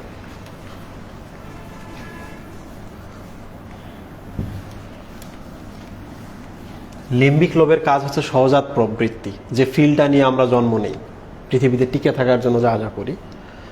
জাইরাস মানে হচ্ছে উঁচু জায়গাগুলো। জাইরাস মানে অ্যাকচুয়ালি রিং। রিং মানে কি? এই যে এইটা ঘড়িটা আমার হাতে রিং না? আপনি দেখেন না আমার এই লেয়ার থেকে এই ঘড়িটা উঁচু হয়ে আছে না? ইয়েস। সো জাইরাস মানে অ্যাকচুয়ালি রিং বা সার্কেল। আমরা কি করি? কোনো একটা ঘূর্ণন মাপি জাইরোস্কোপ দ্বারা, রাইট? আমার ভুলও হতে পারে। জাইরাস মানে হচ্ছে রিং, উঁচু জায়গা। ভ্রূণের অ্যাক্টোডার্ম থেকে আসে। ঐচ্ছিক পেশির কার্যকলাপ নিয়ন্ত্রণ করে সেরেব্রাম। আমরা মস্তিষ্কের কোনো পার্ট এখন পড়বো না। এর আগে যে টপিকটা আমরা ছেড়ে আসলাম, এখন এইটা দেখব। এটার নাম হচ্ছে সিন্যাপস, দেন আমরা দেখব নিউরোট্রান্সমিটার।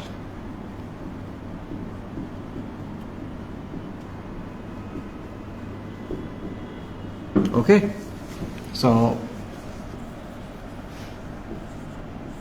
এটা স্নায়ু, এখানে আসলো, খেয়াল করে দেখেন। এরপর এই যে এখানে আরেকটা স্নায়ু, এর যে ডেনড্রাইটটা আছে, ডেনড্রাইটটা এই যে এখানে এইভাবে থাকে, রাইট? তো একটা নিউরনের তথ্যটা বা কারেন্টটা এখানে যেতে হবে। তো মাঝখানে দেখেন এটার একজনটা যেখানে শেষ, সেখানে একটা স্পেস বা একটা ফাঁকা জায়গা তৈরি হয়েছে। কোনো নিউরনের সাথে কোনো নিউরনের কিন্তু কানেকশন থাকে না, সবাই আলাদা আলাদা। এই স্পেসটা দ্বারা বোঝাচ্ছে যে এর সাইটোপ্লাজমের সাথে এর সাইটোপ্লাজমের কোনো সংযোগ নাই, সাইটোপ্লাজমিক কোনো সংযোগ নাই।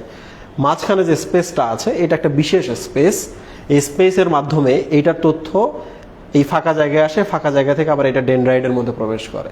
সো এর একটা কানেকশন তৈরি করছে, ফাঁকা আছে বাট একটা কানেকশন তৈরি করছে। দুইজন একসাথে থাকছে, দুইজনের মধ্যে একটা যোগাযোগ আছে। সো এইটাকে বলা হয় সিন। Syn means together. তাহলে হোয়াট ইজ সিন্যাপস? একটি নিউরনের সাথে, একটি নিউরনের একজনের সাথে অপর একটি নিউরনের ডেনড্রাইটের মধ্যে যে সংযোগ, ডিরেক্ট কোনো সংযোগ নাই বাট এটা একটা সংযোগ, this is called synapse. Okay, synapse যে স্পেসটা দেখতে পাচ্ছেন, এইটা 20 থেকে 30 ন্যানোমিটারের মতো একটা স্পেস। এইটা থেকে এইটাতে কারেন্ট যেতে 0.5 সম্ভবত মিলি সেকেন্ড, 0.5 মিলি সেকেন্ড সময় লাগে। মানে সেকেন্ডেরও মিলি সেকেন্ড সময় লাগে। এত দ্রুত এইটা থেকে এটাতে উদ্দীপনা যায়। এখন আমরা দেখব কারা যায়। এখান থেকে কিছু কেমিক্যালস নিঃসৃত হয়ে এই স্পেসটাতে আসে, এটা আবার এইটাতে চলে আসে। যে কেমিক্যালটা এখান থেকে বা নিউরন থেকে নিউরনে ট্রান্সমিট হচ্ছে বা পরিবহন হচ্ছে, সেটার নামই হচ্ছে neurotransmitter. What is neurotransmitter? Neurotransmitters are chemical, একটা নিউরন থেকে আরেকটা নিউরনে যায়, এটার নামই হচ্ছে নিউরোট্রান্সমিটার। তো এইটা আমি হোমওয়ার্ক দিব, কারণ এটা আমি পড়াবো না। কেউ যদি পড়তে চান অবশ্যই টিফিন থেকে কালেক্ট করবেন। কারোর যদি টিফিন না থাকে অবশ্যই আরেকজনের সাথে কথা বলে ওখান থেকে ছবিটা নিয়ে গ্রুপের মধ্যে পোস্ট দিবেন, শেয়ার করবেন। টিফিনটা একটা ভালো সাপোর্ট হতে পারে অ্যাডমিশনের ক্ষেত্রে। টিফিনে আমি ট্রিকটা দিয়েছি। নিউরোট্রান্সমিটার কয় ধরনের আছে, ওগুলো কিভাবে মনে রাখতে হয়। ওকে, এখন আমরা দেখব সিন্যাপসের গঠন, সিন্যাপসে কিভাবে উদ্দীপনা পরিবহন হয়। সো আমরা এখন এই জায়গাটাকে জুম করব। কি করব? জুম করব। আজকে নিউরোলজির সেকেন্ড ক্লাস। প্রত্যেকটা ক্লাসে আপনি এত কিছু শিখবেন যে একটা সময় এই বার্ডেনটা আপনার কমে যাবে মাথা থেকে। ওকে, সো অন্য আরেকটা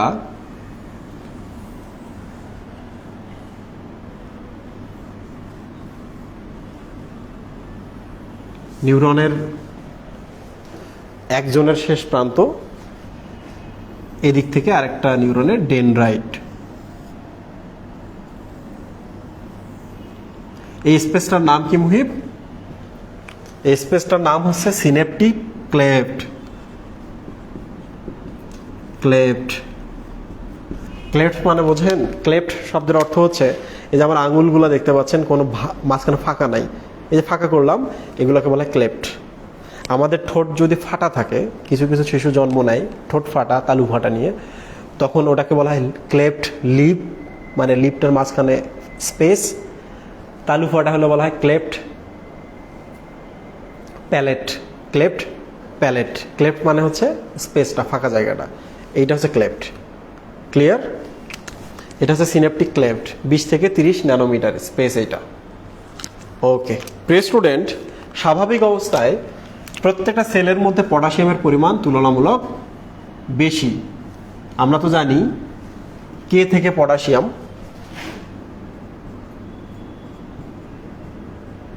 কে থেকে পটাশিয়াম। আমরা এখন দেখব উদ্দীপনা ওখান থেকে এখানে কিভাবে পরিবহন হয়। ওকে প্রিয় স্টুডেন্ট, সাধারণত ভেতরে পটাশিয়ামের পরিমাণ বেশি থাকে। অন্য আয়নগুলো আছে না, সোডিয়াম ক্যালসিয়াম আছে কিন্তু কম আছে, বাট বাইরের দিকে সোডিয়াম এর পরিমাণ বেশি, ক্যালসিয়াম ক্যালসিয়াম ক্যালসিয়াম। ক্লিয়ার?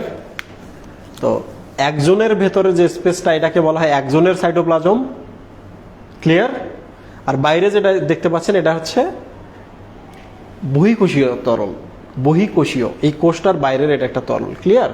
তো এই সাইটোপ্লাজমেরটার নাম হচ্ছে একজোপ্লাজম। একজনের সাইটোপ্লাজমের নাম হচ্ছে একজোপ্লাজম, আর এটা হচ্ছে বহিঃকোষীয় তরল। প্রিয় স্টুডেন্ট, স্বাভাবিক অবস্থায় ভেতরের দিকে মাইনাস, স্বাভাবিক অবস্থায় ভেতর দিকে কি থাকে মহিব? ঋণাত্মক থাকে, কারণ তুলনামূলক আয়নের পরিমাণ কম থাকে, বাইরের দিকে আয়নের পরিমাণ বেশি।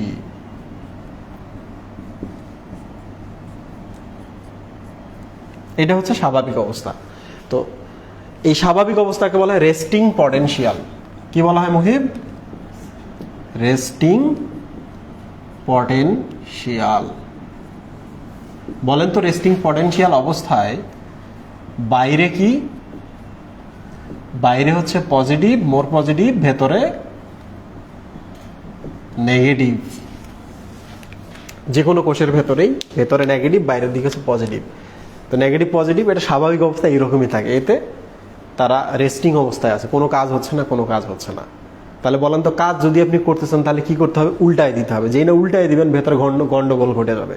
গন্ডগোল মানে একটু চেঁচামেচি, দৌড়াদৌড়ি, দৌড়াদৌড়ি মানে তো কাজ, রাইট? তাহলে এবার বলতো, what is resting potential?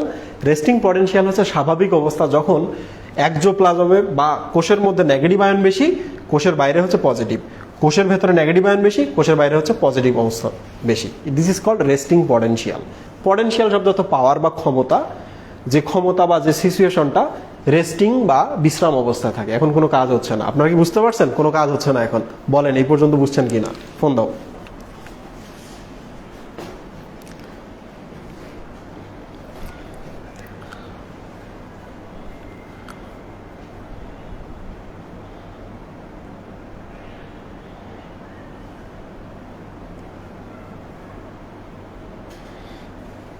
Okay, so এখন দেখেন, কোনো একটা উদ্দীপনা বা একটা কেমিক্যালস এই জায়গায় এসে বসে আছে।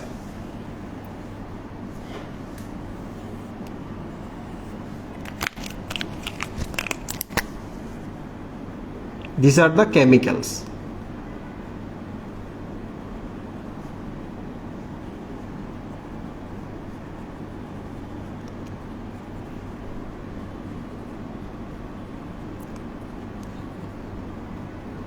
এই কেমিক্যালসগুলো কি করে মুহিব? নিউরন থেকে নিউরনে, এই নিউরন থেকে উদ্দীপনাটা এই নিউরনে পার করতে পারে। এই কেমিক্যালসগুলো কি করতে পারে? এখানে যে উদ্দীপনা বা এখানে যে সংবাদটা চলে আসছে, এখান থেকে পার করে এখানে দিয়ে দিবে। So this chemicals are called neuro transmitter. Neuron থেকে নিউরনে তারা তথ্য বা উদ্দীপনা পরিবহন করে। So they are neuro transmitter. এগুলো হচ্ছে নিউরো ট্রান্সমিটার। এটা খুব স্বাভাবিক অবস্থা, এখন এই অবস্থায় আছে। ক্লিয়ার? তো এখন আপনারা আমাকে বলেন তো, উদ্দীপনাটা যদি আপনি এখানে রাখেন, এরা যদি চুপচাপ সবাই মিলে এরকম বসে থাকে, কখনো এখানকার নিউরনের খবর আপনি এখানে পাঠাতে পারবেন? এই অবস্থা, বাইরে পজিটিভ ভেতরে নেগেটিভ, এবং এই নিউরনের মধ্যে সমস্ত নিউরো ট্রান্সমিটার রয়েছে। আপনি উদ্দীপনাটা এখানে পাঠাতে পারবেন? পারবেন না। তাহলে কি ঘটনা ঘটবে? কি ঘটনা এখন ঘটবে? প্রথম যে ঘটনাটা ঘটে সেটা হলো, এই যে বাইরে যারা আছে এরা দল বল ভারী কিনা মুহিব? ইয়েস, দল বল ভারী। তো এখানে কিছু চ্যানেল থাকে আর কি।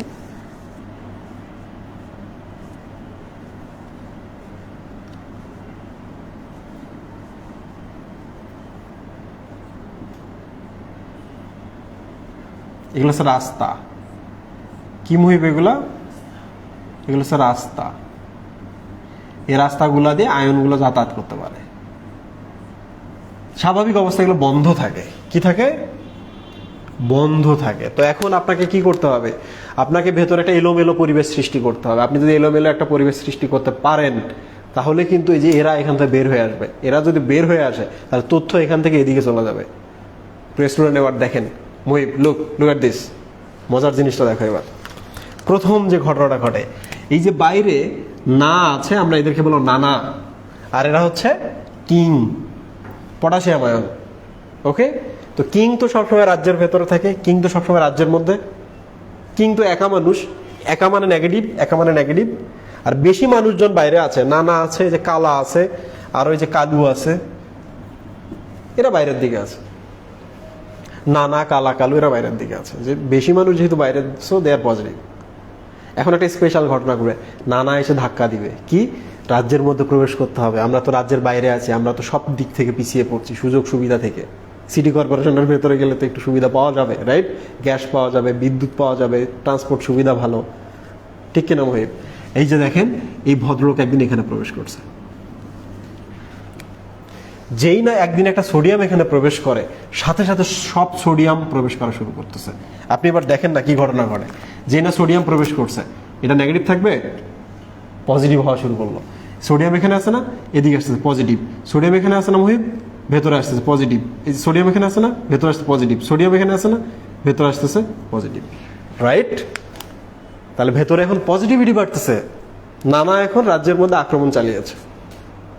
নানা যেই রাজ্যের মধ্যে আক্রমণ চালাবে, তখন ধীরে ধীরে বাইরে কিন্তু নেগেটিভ হওয়া শুরু করবে। এটা আমরা এখন বলবো না, কিন্তু আমরা আপাতত ভেতরের দিকে যাচ্ছি। এই যে ভেতরে গেল, এখানকার সোডিয়ামগুলো ভেতরে গেল, তারপরে ভেতরে পজিটিভ হওয়া শুরু করলো। এখন আপনারা বলেন তো, এদিকে নেগেটিভ ছিল না, এদিকে পজিটিভ ছিল না, তাহলে এদিকে এখন পজিটিভ হওয়া শুরু হইলো। দ্যাট মিনস একটা নতুন মেরু তৈরি হওয়া শুরু হইলো এদিকে, রাইট? এরা এদিকে ছিল, এদিক থেকে এদিকে আসলো। So this is called depolarization. What is depolarisation?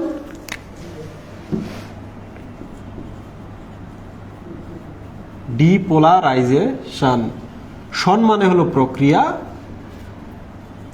D মানে হচ্ছে একদিক থেকে আরেক দিকে যাওয়া, ডি মানে রিমুভ হওয়া।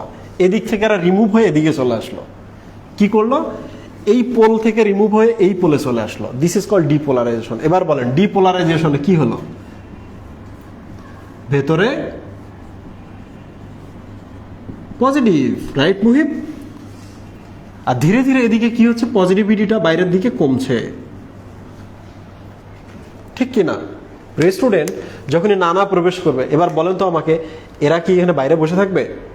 নানার তো নাতি আছে দুইজন, কালা এবং কালু। এখন এই কালা প্রবেশ করা শুরু করবে। কে? ক্যালসিয়াম ভেতরে প্রবেশ করা শুরু করবে।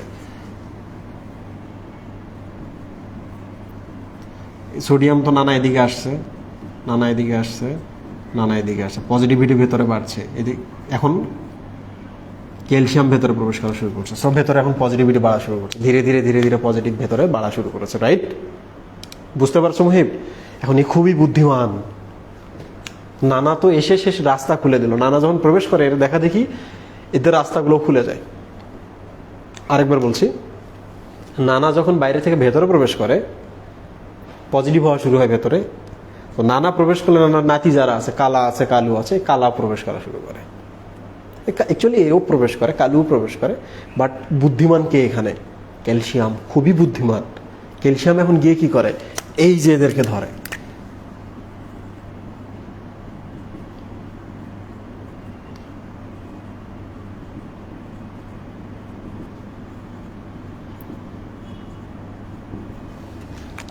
এদেরকে এসে বলছে এখন তোমরা বাইরে ভেতরে আসো, তোমাদের আমি বাইরে বের করে দেবো। তোরা বলতেছে ঠিক আছে, আমাদের একটু নিয়ে যান। কোথায়? এই সীমানার দিকে নিয়ে আসেন।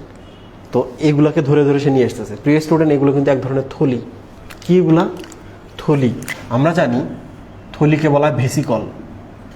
ভেসিকল, ভেসিক, ভেসিক থেকে হচ্ছে স্যাক। স্যাক মানে হচ্ছে থলি। থলির মধ্যে কে থাকে মুহিব? Neuro transmitter. দেখেন, নানা প্রবেশ করলো, নাতির জন্য রাস্তা খুলে দিল। নাতি আসো, এসে এদেরকে বলতেছে আমরা তোমাদেরকে নিয়ে যাওয়ার জন্য চলে আসছি।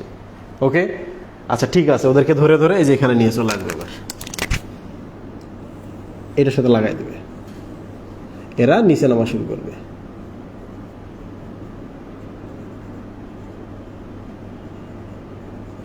নিচে নামা শুরু করবে। সো তারা এখন এখানে।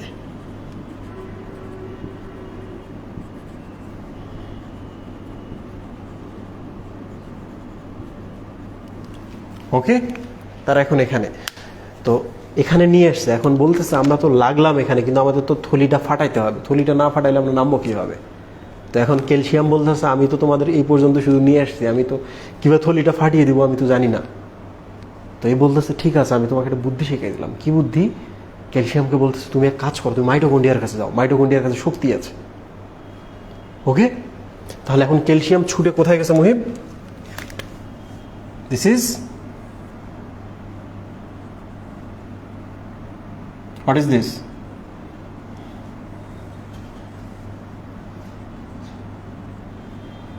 আমরা সেদিন পড়ছিলাম যে নিউরনগুলো মাইটোকন্ড্রিয়া রিচ। সো ক্যালসিয়াম এখন মাইটোকন্ড্রিয়ার কাছে। আমি একটু কমাই ক্যালসিয়ামগুলো, দেখতে খুব খারাপ লাগতেছে।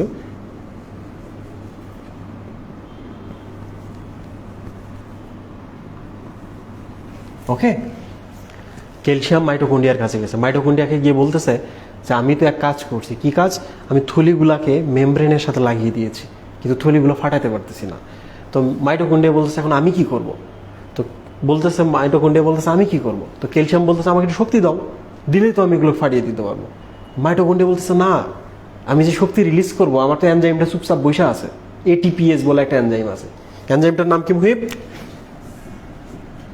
এটিপিএস। এটিপিএস মাইটোকন্ড্রিয়া এটা রিভল্ট করতেছে, না আমার এটিপিএস এনজাইম চুপচাপ বসে আছে, ও যদি কাজ না করে আমি কিভাবে শক্তি পাঠাবো? তো ক্যালসিয়াম বলতেছে চিন্তা করো না, আমি যেহেতু আসছি আমি এটিপিএসকে ধাক্কা দিয়ে তুলে দিই। ক্যালসিয়াম করে কি এটিপিএসকে ধাক্কা দেয়, ধাক্কা দিলে মাইটোকন্ড্রিয়াগুলো কি করে? শক্তি রিলিজ করা শুরু করে দেয়। সো এই শক্তিটা যখন রিলিজ হয় তখন এই যেগুলো যায় ফেটে। কি হবে মুহিব? ফেটে। এগুলো ফেটে গেলে এগুলো কোন দিকে আসবে? বাইরের দিকে। এই যে দেখেন এখানে আসলো সিনেপটিক ক্লেফট। পুরো ব্যাপারটা আমি আরেকবার বলছি। ভেতরে কিং থাকে, কিং মিন্স পটাশিয়াম আয়ন। বাইরে থাকে নানা, কালা, কালু। নানা হচ্ছে সোডিয়াম আয়ন, কালা, কালু। বাইরে যেহেতু এরা বেশি, সো বাইরে পজিটিভিটি বেশি, ভেতরে নেগেটিভিটি বেশি। এটা স্বাভাবিক অবস্থা। স্বাভাবিক অবস্থায় যে এরা এন্ট্রাপ্ট হয়ে আছে, এখানে বন্দি হয়ে আছে, ভেতরে নেগেটিভ বাইরে পজিটিভ। হঠাৎ করে একদিন এক নানা ভেতরে ঢুকছে। যেই না নানা ভেতরে ঢুকছে তখন এই চ্যানেলগুলো সব খুলে গেছে, অন্য নানারাও ভেতরে ঢুকে পড়ছে। ভেতরে ধীরে ধীরে দেখেন পজিটিভিটি বাড়ছে।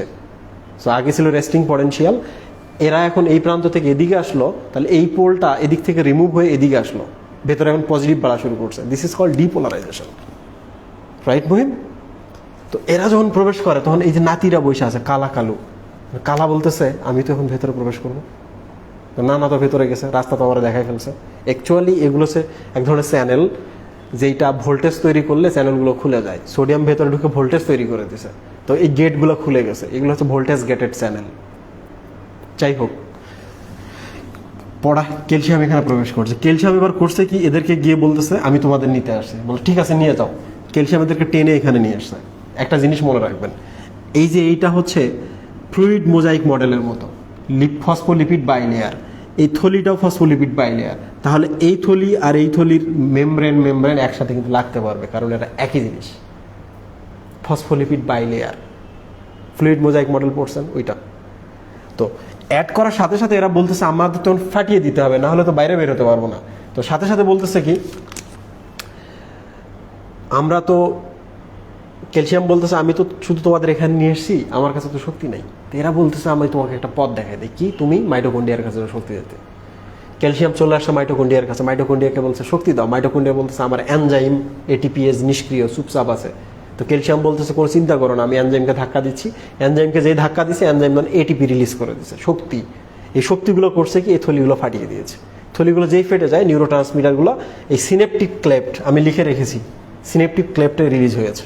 প্রিয় স্টুডেন্ট, সবাই যদি ভেতরে ঢোকে ভয়ঙ্কর একটা কন্ডিশন তৈরি হবে, এটা খুব খারাপ।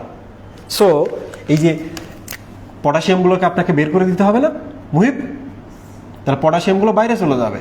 যে পথে নানা আসছে পটাশিয়াম সেই পথে বাইরে যাবে, যে পথে নানা আসছে পটাশিয়াম সে পথে বাইরে যাবে, যে পথে নানা আসছে পটাশিয়াম সে পথে বাইরে চলে যাবে।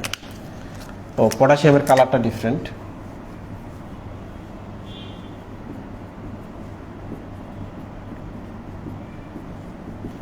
ক্লিয়ার? প্রিয় স্টুডেন্ট দেখো, এই যে পটাশিয়াম বাইরে চলে আসলো আর বাকি সবাই ভেতরে চলে গেছে। এখন বলেন তো কি ঘটনা? এখন এইটাকে আমরা বলবো repolarization. What is repolarization Muhib? এরা যখন এখানকার পোলটাকে সরিয়ে এখানে নিয়ে আসছে, দিস ইজ কল্ড ডিপোলারাইজেশন।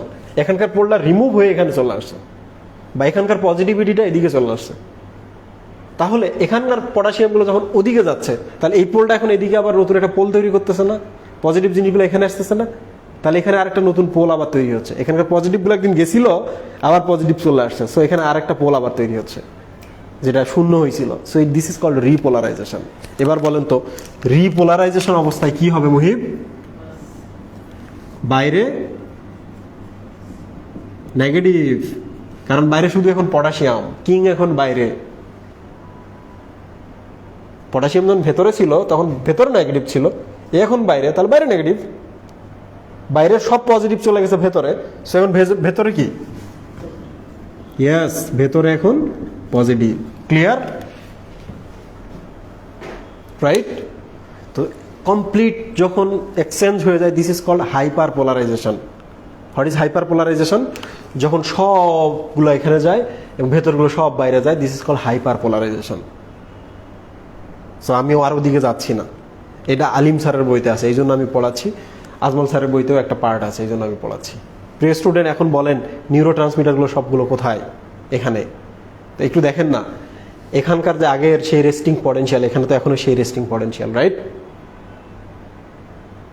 মানে পটাশিয়ামগুলো ভেতরে, নানা নাতি কালাকালু সবগুলাই বাইরে। সো বাইরে স্টিল পজিটিভ, ভেতরে স্টিল নেগেটিভ। তাহলে এখন কি হবে? এখন দেখেন যে ঘটনাটা ঘটবে, এই যে এখানে কিছু রিসেপ্টর আছে, এখানে কি আছে মুহিব? রিসেপ্টর আছে। এই যে জিনিসগুলো আছে সবগুলো জিনিস এখানে চলে আসবে, অ্যাড হবে এখানে। এদের রিসিভ করার জন্য এই জায়গায় রিসেপ্টর আছে, গ্রাহক আছে। প্রিয় স্টুডেন্ট, এই সুযোগে আমি তোমাদের দুইটা জিনিস পড়াইনি। এটা হলো অ্যাকশন পটেনশিয়াল,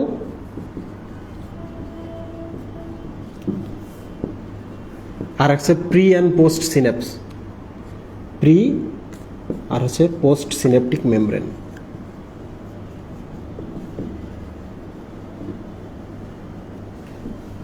মাথা ঠান্ডা রাখেন, বুঝতে পারবেন। অ্যাকশন পটেনশিয়াল মানে বোঝাচ্ছে এখন যে পটেনশিয়াল বা পাওয়ারটা আছে সেইটা দ্বারা কাজ করা সম্ভব। What is action potential? মনে করেন শুরুর দিকে কি ছিল? ভেতরে শুধু কিং, বাইরে সবাই। বাইরে পজিটিভ, ভেতরে নেগেটিভ। বাইরে পজিটিভ, ভেতরে শুরুর দিকে, ওটার নাম ছিল রেস্টিং পটেনশিয়াল, মানে পাওয়ারটা এখন রেস্টে আছে, কোনো ক্ষমতা নাই তাদের। শেষে আমরা যে ঘটনা ঘটাইলাম, ঘটনা ঘটানোর পর কি হইলো, সব পজিটিভ পটাশিয়াম আয়ন বাইরে গেল, সব এই আয়নগুলো ভেতরে ঢুকলো, এখন ভেতরে পজিটিভ বাইরে নেগেটিভ। তাহলে একটা ডিফারেন্ট একটা ঘটনা ঘটলো না, যেটা হওয়ার কথা না কিন্তু হয়ে গেছে। তাহলে কেওয়াস সৃষ্টি হবে কিনা, এটা কেওয়াস সৃষ্টি হবে কিনা। তো এই বিনিময়টার জন্যই কিন্তু দেখেন এই জিনিসগুলো ফেটে বাইর হইতে পারতেছে, রাইট? তো এইটার নাম হচ্ছে action potential. What is action potential? Action potential মানে হচ্ছে এক ধরনের পটেনশিয়াল বা এক ধরনের ক্ষমতা, যেটা বিভব পার্থক্যের জন্য তৈরি হয়। মানে ভেতরের নেগেটিভটা যখন বাইরে গেল আর বাইরের পজিটিভিটি যখন ভেতরে তৈরি হলো, তখনই কিন্তু এগুলো ফেটে বাইর হইতে পারলো।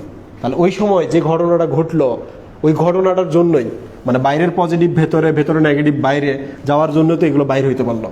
সো ওই ব্যাপারটাকে বলা হয় অ্যাকশন পটেনশিয়াল। অ্যাকশন পটেনশিয়াল মানে কি, যে সময় নেগেটিভ পজিটিভটা চেঞ্জ হওয়ার কারণে কাজ হচ্ছে, ওইটার নাম হচ্ছে অ্যাকশন পটেনশিয়াল।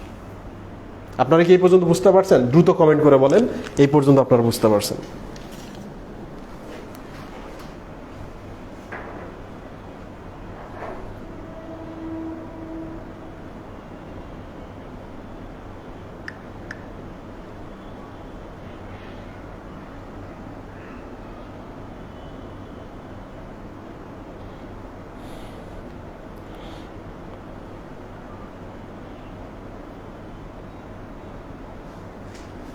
সময় লাগবে, একদিনে সব বুঝে ফেলবেন না, আপনাকে পড়তে হবে বই খুলে। প্রিয় স্টুডেন্ট, অ্যাকশন পটেনশিয়াল আর রেস্টিং পটেনশিয়ালের পার্থক্য হলো এইটাই। রেস্টিং পটেনশিয়ালে বাইরে পজিটিভ, ভেতরে নেগেটিভ। তাহলে অ্যাকশন পটেনশিয়াল মানে হলো যখন কাজ হবে তখন কি, বাইরে নেগেটিভ ভেতরে পজিটিভ। কাজটা কি? কাজটা এই যে এরা এখন বাইরে বের হয়ে আসলো। সো আপনি একটা জিনিস বলতেই পারেন যে অ্যাকশন পটেনশিয়াল মানে হচ্ছে মেরুগুলো পরিবর্তন হয়ে গেছে, একটা পার্থক্য তৈরি হয়েছে, ওই সময় একটা কেওয়াস সৃষ্টি হইতেছে, কাজ হইতেছে। This is call action potential. প্রিয় স্টুডেন্ট, আমরা এখন চলে আসি পরের পার্টে। এখন আমরা একটু বলি, এটার নাম হচ্ছে সিন্যাপস। সিন্যাপস মিনস একটা নিউরনের একজন, পরের নিউরনের ডেনড্রাইট, দুইটার মধ্যে মাঝখানে স্পেস আছে, বাট একটা কানেকশন তো আছেই। এই যে ঘটনাটা ঘটতেছে, this is call connection, this is call synapse. Clear? যে মাঝখানে স্পেস থাকা সত্ত্বেও এদের মধ্যে একটা সংযোগ রয়েছে, ঘটনার সংযোগ রয়েছে, দিস ইজ কল সিন্যাপস। এখন দেখেন সিন্যাপসের ক্ষেত্রে বা এই স্পেসটার ক্ষেত্রে এই মেমব্রেনটা বা এই দেয়ালটার নাম হচ্ছে pre synaptic membrane. What is pre synaptic membrane? সিন্যাপসের প্রথম মেমব্রেনটা। তাহলে সিন্যাপসের পরের মেমব্রেনটার নাম কি? Post synaptic membrane. তাহলে প্রি সিনেপটিক মেমব্রেন কি? প্রি সিনেপটিক মেমব্রেন হচ্ছে একজনের দেয়াল, আর পোস্ট সিনেপটিক মেমব্রেন হচ্ছে পরের নিউরনের ডেনড্রাইটের দেয়াল। প্রিয় স্টুডেন্ট, এখানে রেস্টিং পটেনশিয়াল থেকে আমরা অ্যাকশন পটেনশিয়াল তৈরি করে ফেলেছি। এখন দেখেন এই জায়গায় স্টিল রেস্টিং মেমব্রেন আছে, ভেতরে পটাশিয়াম আয়ন, বাইরে নানানাদি কালাগাল।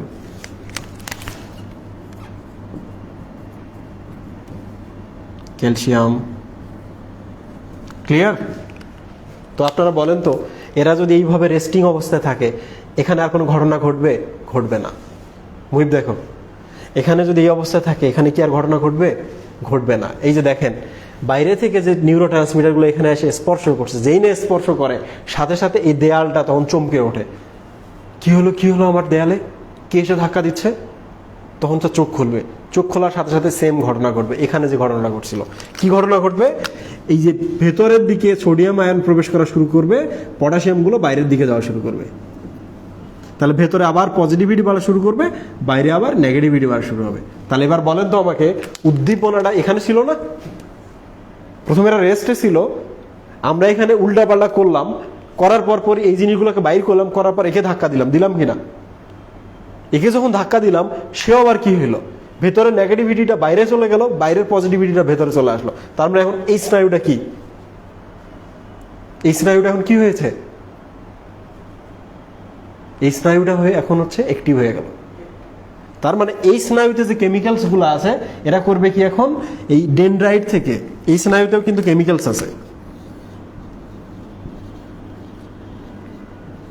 এগুলো এখন ডেনড্রাইট থেকে সেল বডি হয়ে একজনের দিকে যাবে। অ্যাকচুয়ালি এগুলো কিন্তু একজনের কাছে আছে। তো যাই হোক না কেন, আমি আরেকবার বলছি, এরা যখন এখানে আসে, এই ঘটনাটা যখন এখানে ঘটে, নেগেটিভ পজিটিভটা উল্টাপাল্টা হয়ে যায়, এটা ধীরে ধীরে চলতে থাকে মেমব্রেন দিয়ে। মেমব্রেন দিয়ে কি হতে থাকে মুহিব? চলতেই থাকে, চলতেই থাকে, চলতে চলতে এই নিউরনের ওই একজনে যায়, মানে এই পার্টটাতে যায়, এই নিউরনের এই পার্টটাতে যায়, গিয়ে ওখানে আবার সেম ঘটনা ঘটে। ওখানেও কি হয়, ওর ভেতরে যে থলিতে যে নিউরো ট্রান্সমিটারগুলো আছে ওরা বের হয়, বের হয়ে গিয়ে পরের টাকা ধাক্কা দেয়। তো উদ্দীপনা কোথায় এখন মুহিব? এইটাতে না? এইটাতে যখন উদ্দীপনা শুরু হয়ে যায় তখন কি ঘটনা ঘটে? এগুলো রিআপটেক শুরু হয়ে যায়, এগুলো এখান থেকে আবার নতুন করে ভেতরে চলে যায়, কারণ এর কাজ শেষ।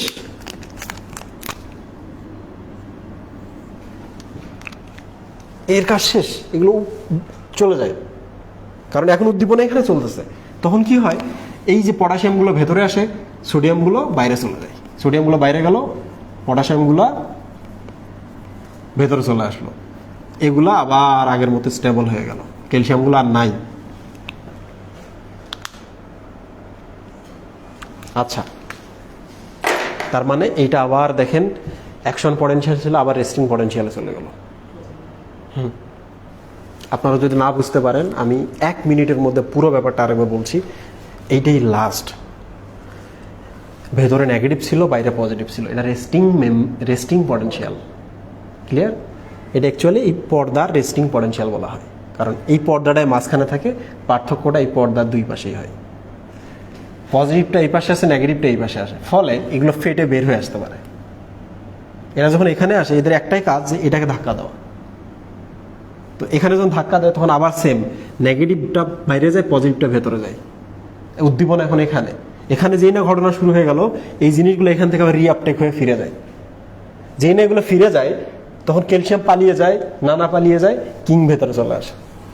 তাহলে এরা আবার সেটেল হয়ে গেল। উদ্দীপনা এখন কোথায়? এখানে, রাইট? তাহলে দেখেন না, উদ্দীপনা কি মেমব্রেন ধরে ধরে আগাচ্ছে না? ঘটনাটা কোথায়? এখানে ঘটতেছে না?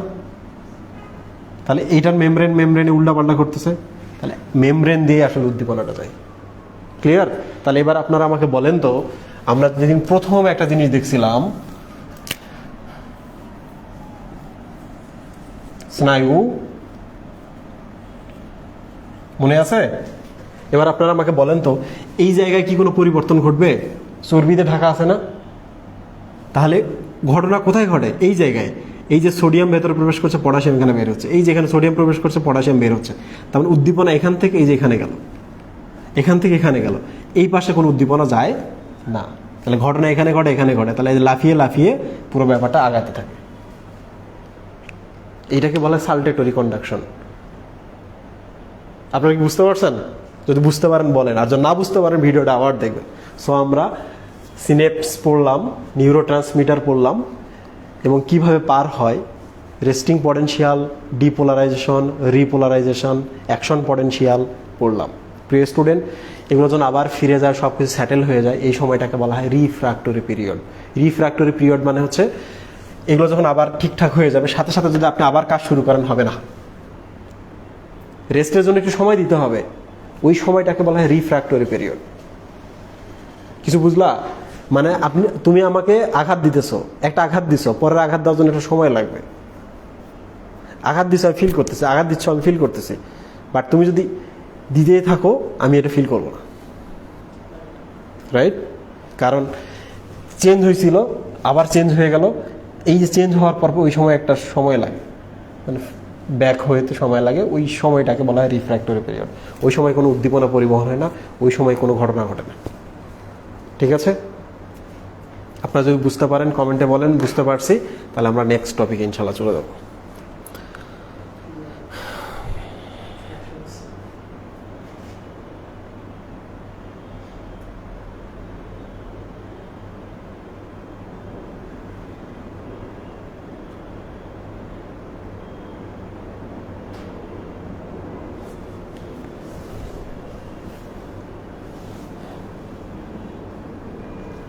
এখন আমরা চলে আসবো হোয়াইট ম্যাটার এবং গ্রে ম্যাটারে।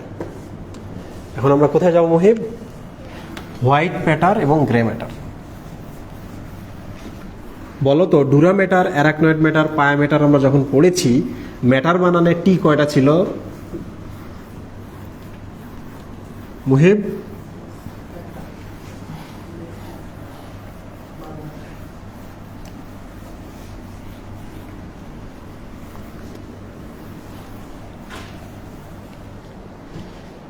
টি ছিল একটা, কারণ ওই ম্যাটার মানে হচ্ছে মাদার। এখন আমরা দেখব গ্রে ম্যাটার আর দেখব হোয়াইট ম্যাটার। ওকে, প্রিয় স্টুডেন্ট দেখেন, ইটস এ নিউরন।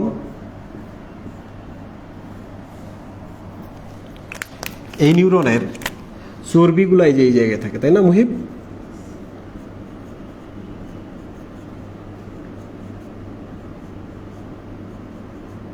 চর্বিগুলো এখানে থাকে। আর তোমরা আমাকে বলো তো ডেনড্রাইটে থাকে কিনা, চর্বি বা মায়োলিনগুলো ডেনড্রাইটে থাকে কিনা। তোমাদের একটা হোমওয়ার্ক আমি এখানে দিয়ে রাখি। সিনাপসের প্রকারভেদ তোমাদের আমি দিয়ে রাখলাম। সিনাপসের প্রকারভেদ, একটা নিউরনের একজনের সাথে পরের নিউরনে যদি ডেনড্রাইটের থাকে মিল, এই সিনাপসকে বলা হয় একজোডেনড্রাইটিক সিনাপস। এটার একজনের সাথে যদি পরের নিউরনের একজনের কানেকশন হয়, এটা একজোটিক। এইটার নিউরনের একজনের সাথে যদি পরের নিউরনের কোষ দেহের কানেকশন থাকে, তাহলে একজোসোমাটিক। এইটা ডেনড্রাইটের সাথে যদি পরের নিউরনের ডেনড্রাইটের কানেকশন থাকে, this is called dendrodendritic synapse. Clear? তোমরা একটু এগুলো দেখে নেবা। এখন আমরা পড়ছি হোয়াইট ম্যাটার, গ্রে ম্যাটার। এই যে এখানে ডাবল টি আছে, সো এই ম্যাটার মানে হচ্ছে পদার্থ। এই ম্যাটার মানে কি মুহিব? পদার্থ।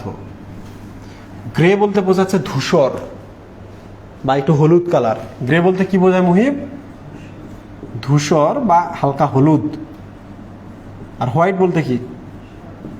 সাবাস, হোয়াইট বলতে সাদা। এটা তো আমি জানতাম না। দেখো, এইটার নাম ছিল একজন, এটার নাম হচ্ছে সেল বডি, এটার নাম ছিল ডেনড্রাইট। আর মাঝখানে কিছু সেল ছিল না মুহিব? সেদিন আমরা দেখলাম না, এটার সাথে এটা কানেকশন, এটার সাথে এটা কানেকশন, পরেরটার সাথে কানেকশন ছিল। এগুলোর নাম কি ছিল মুহিব? Neuroglia, right? এবার আপনারা আমাকে বলেন তো, এই নিউরনে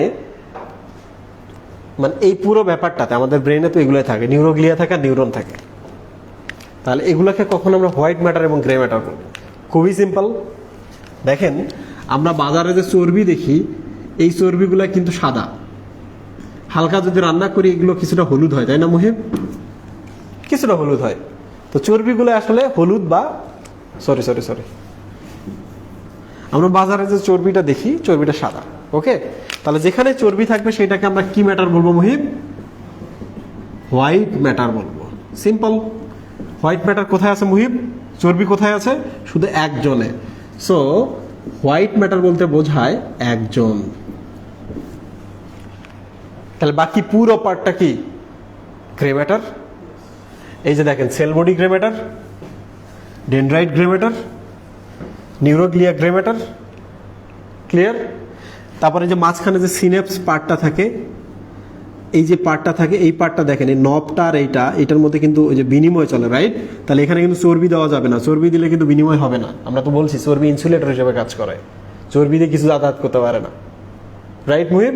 তাহলে এই যে সিনাপসটা দেখতে পাচ্ছ, এই সিনাপসটাও হচ্ছে কি? চর্বি নাই। সো এটা হচ্ছে গ্রে ম্যাটার। তাহলে যেখানে চর্বি সেটাই হোয়াইট ম্যাটার। একজনেই শুধুমাত্র চর্বি, তাহলে একজনই হচ্ছে হোয়াইট ম্যাটার। তাহলে চর্বিযুক্ত বা মায়োলিন যুক্ত নিউরনকে বা মায়োলিন যুক্ত একজনকে কি বলা হয়? White matter. আর মায়োলিন যুক্ত নিউরন বাদে বাকি যত পার্ট আছে সবগুলো আছে গ্রে ম্যাটার। গ্রে ম্যাটার বলতে বোঝায় একটু ধূসর বা একটু হলুদ কালারের। ক্লিয়ার? নিউরন কিন্তু আসলে হলুদ কালারের কিছুটা। আপনারা যখন আর্ট করেন, আমরা যখন মেডিকেল আর্ট করি নিউরনের ছবি, ওখানে হলুদ দিই, বাট এই অংশগুলো আমরা হোয়াইট ম্যাটার বানাই, সাদা কালার দিয়ে রাখি। ক্লিয়ার? আমি আরেকবার বলছি, হোয়াইট ম্যাটার, হোয়াইট মিনস চর্বি আছে এখানে, তাহলে একজনটাই শুধু হোয়াইট ম্যাটার। বাট সিনেপসে চর্বি নাই, সেল বডিতে চর্বি নাই, ডেনড্রাইটে চর্বি নাই, নিউরোগ্লিয়ায় চর্বি নাই। সো অল আর গ্রে ম্যাটার। আপনারা কি আজকে এই পর্যন্ত বুঝতে পেরেছেন? যদি বুঝতে পারেন, আজকে আমরা এখানেই শেষ করছি। আমি আপনাদের একটা ছোট উপদেশ দিয়ে রাখি। 1 নাম্বার, কোর্স যখন চলবে কোনো ধরনের প্লিজ কমেন্ট করবেন না কখন কোন চ্যাপ্টার পড়া হবে না পড়া হবে। আপনাদের যদি আমি কোর্সটা শেষ করতে না পারি, এলোমেলো হয়ে যায়, তাহলে কিন্তু দিন শেষে আপনারা আমাকে সমালোচনা করবেন। আমি যখন একটা কোর্স রান করি, স্বাভাবিকভাবে অন্য অন্য কোর্সগুলোর উপর ইফেক্ট পড়ে। মেডিকেল কোর্স রান করলে একাডেমিক কোর্সের উপর ইফেক্ট পড়ে। আমার নিজের খুবই খারাপ লাগে, বাট এই জন্য ভালো লাগে যে মেডিকেল কোর্সটা তো আলটিমেট কোর্স। সো এটা আমি একটু শ্রম দিয়ে তোমাদের পড়াই, সো আমাকে এটা আমার মতো করে পড়াইতে দাও। এই যে সংবিধি অঙ্গগুলো শেষ হয়ে গেলে কিন্তু আমি তোমাদের সিলেবাসের অঙ্গে শুরু করব। আমাদের টার্গেট হচ্ছে প্রত্যেক সপ্তাহে যদি আমরা একটা করে চ্যাপ্টার শেষ করতে পারি, একটা করে মাসে আমরা 4টা করে চ্যাপ্টার শেষ করতে পারবো। 1.5 ঘন্টার মতো ক্লাস নিচ্ছি, পরেগুলো 2 ঘন্টা, 2.5 ঘন্টা, 3 ঘন্টাও আমি ক্লাস নিব, যখন তোমাদের ভালো লাগা শুরু হবে জ্ঞানগুলা। ক্লিয়ার? আর কি? আর হচ্ছে রেগুলার আপনারা পরীক্ষা দিবেন, রেগুলার ক্লাস করবেন। একটা দিন দেখবেন যে আপনারা অনেক পড়ে ফেলছেন, অনেক জেনে ফেলছেন, রেগুলার ক্লাস করবেন না, পেন্ডিং রাখবেন, আপনারা ধরা খাবেন। আমি কখনোই এটা চাই না। আমি গত বছর 1800 জন মেডিকেল স্টুডেন্ট পড়িয়েছি, মেডিকেল প্রিপারেশন। স্টুডেন্ট চান্স পেয়েছে 350+, স্টিল আমাকে মেসেজ করে ভাইয়া দেরি হয়ে গেছে জানাইতে। তার মানে 150 জন করে, 1000 জনের মধ্যে 150 জন করে আমাকে গুড নিউজ জানাইতে পারছে। তাহলে বাকি 850 জন কেন জানাইতে পারে নাই প্রত্যেক 1000-এ? কারণ বাকি 850 চান্স পাবে না। 1000 জনের মধ্যে 180 মানে বিশাল অ্যামাউন্ট, কিন্তু এটা মাথায় রাখবেন। তার মানে আমি নিজেকে এই জন্য সফল ভাবি, কারণ আমি অনেক কোচিং সেন্টারে নিজেও ক্লাস নিতাম এক সময়, আমি নিজে দেখে আসছি ওখানে চান্স পাওয়ার রেটটা আরও কম। তো কোনো এক কারণে আমার হয়তো বা সৌভাগ্য যে চান্স পাওয়ার রেটটা বেশি। 100 জনে 180 জন চান্স পাওয়া কিন্তু কম না, 1000 জনে 180 জন কিন্তু কম না, বিশাল একটা নাম্বার। সো আপনি যদি ওই 180 জনের মধ্যে থাকতে চান বা 350 জনের মধ্যে থাকতে চান, তাহলে আপনাকে রেগুলার পড়াশোনা করতে হবে, এক্সাম মিস দেওয়া যাবে না। হ্যাঁ, অনলাইনে পড়ছেন, অনেক সময় অনেক ধরনের অবস্ট্যাকল পাবেন, দেখবেন যে মাঝে মাঝে ব্লার হচ্ছে। আমার এখানে কিন্তু আর কোনো সমস্যা নেই, টেকনিক্যাল কোনো ত্রুটি আমাদের এখানে নেই। তোমার ফোনে হতে পারে, নেটের প্রবলেম হতে পারে, রাগ করে রেখে দিবেন না, কষ্ট করে দিনের কাজটা দিনে শেষ করবেন। আর 100%-এর মধ্যে যদি 100% মার্ক না পান, তাহলে মনে করবেন যে সিলেবাস জানানোর পরেও আমি এত মার্ক পাইলাম না, তার মানে চান্স পাওয়ার সম্ভাবনা আপনার সবচেয়ে কম। 30টার মধ্যে 30টা কারেক্ট করতে হবে। কেমিস্ট্রিতে 25টার মধ্যে 24টা করে কারেক্ট করছে, 25টাও কারেক্ট করছে, ডিএমসিতে চান্স হয়েছে। 25টার মধ্যে 24টা কারেক্ট করছে, পটুয়াখালী মেডিকেলে চান্স হয়েছে। তার মানে কত বেশি মার্ক পাইতে হয় মেডিকেল এডমিশনে, কোনো কিছু সহজ না। ট্রাস্ট মি, ভাগ্য বইলা কিছু নাই। তুমি যদি শ্রম না দাও, তুমি শ্রম দিবা, তোমার সৌভাগ্য বই আসবে। ভালো থাকেন, সুস্থ থাকেন, আবার দেখা হবে। রেগুলার পরীক্ষা দেন, আর আমি ডিটেইল একটা রুটিন বা সিলেবাস আপনাদের দিয়ে দেবো। কাজ চলতেছে, ইনশাল্লাহ আমরা অনেক ভালো করবো, আমরা অনেক ডিটেইল পড়ছি। সবাই সুস্থ থাকুন, ভালো থাকুন, ভালো মতো পড়ালেখার সবার একটা ক্ষমতা গড়ে উঠুক। আল্লাহ হাফিজ।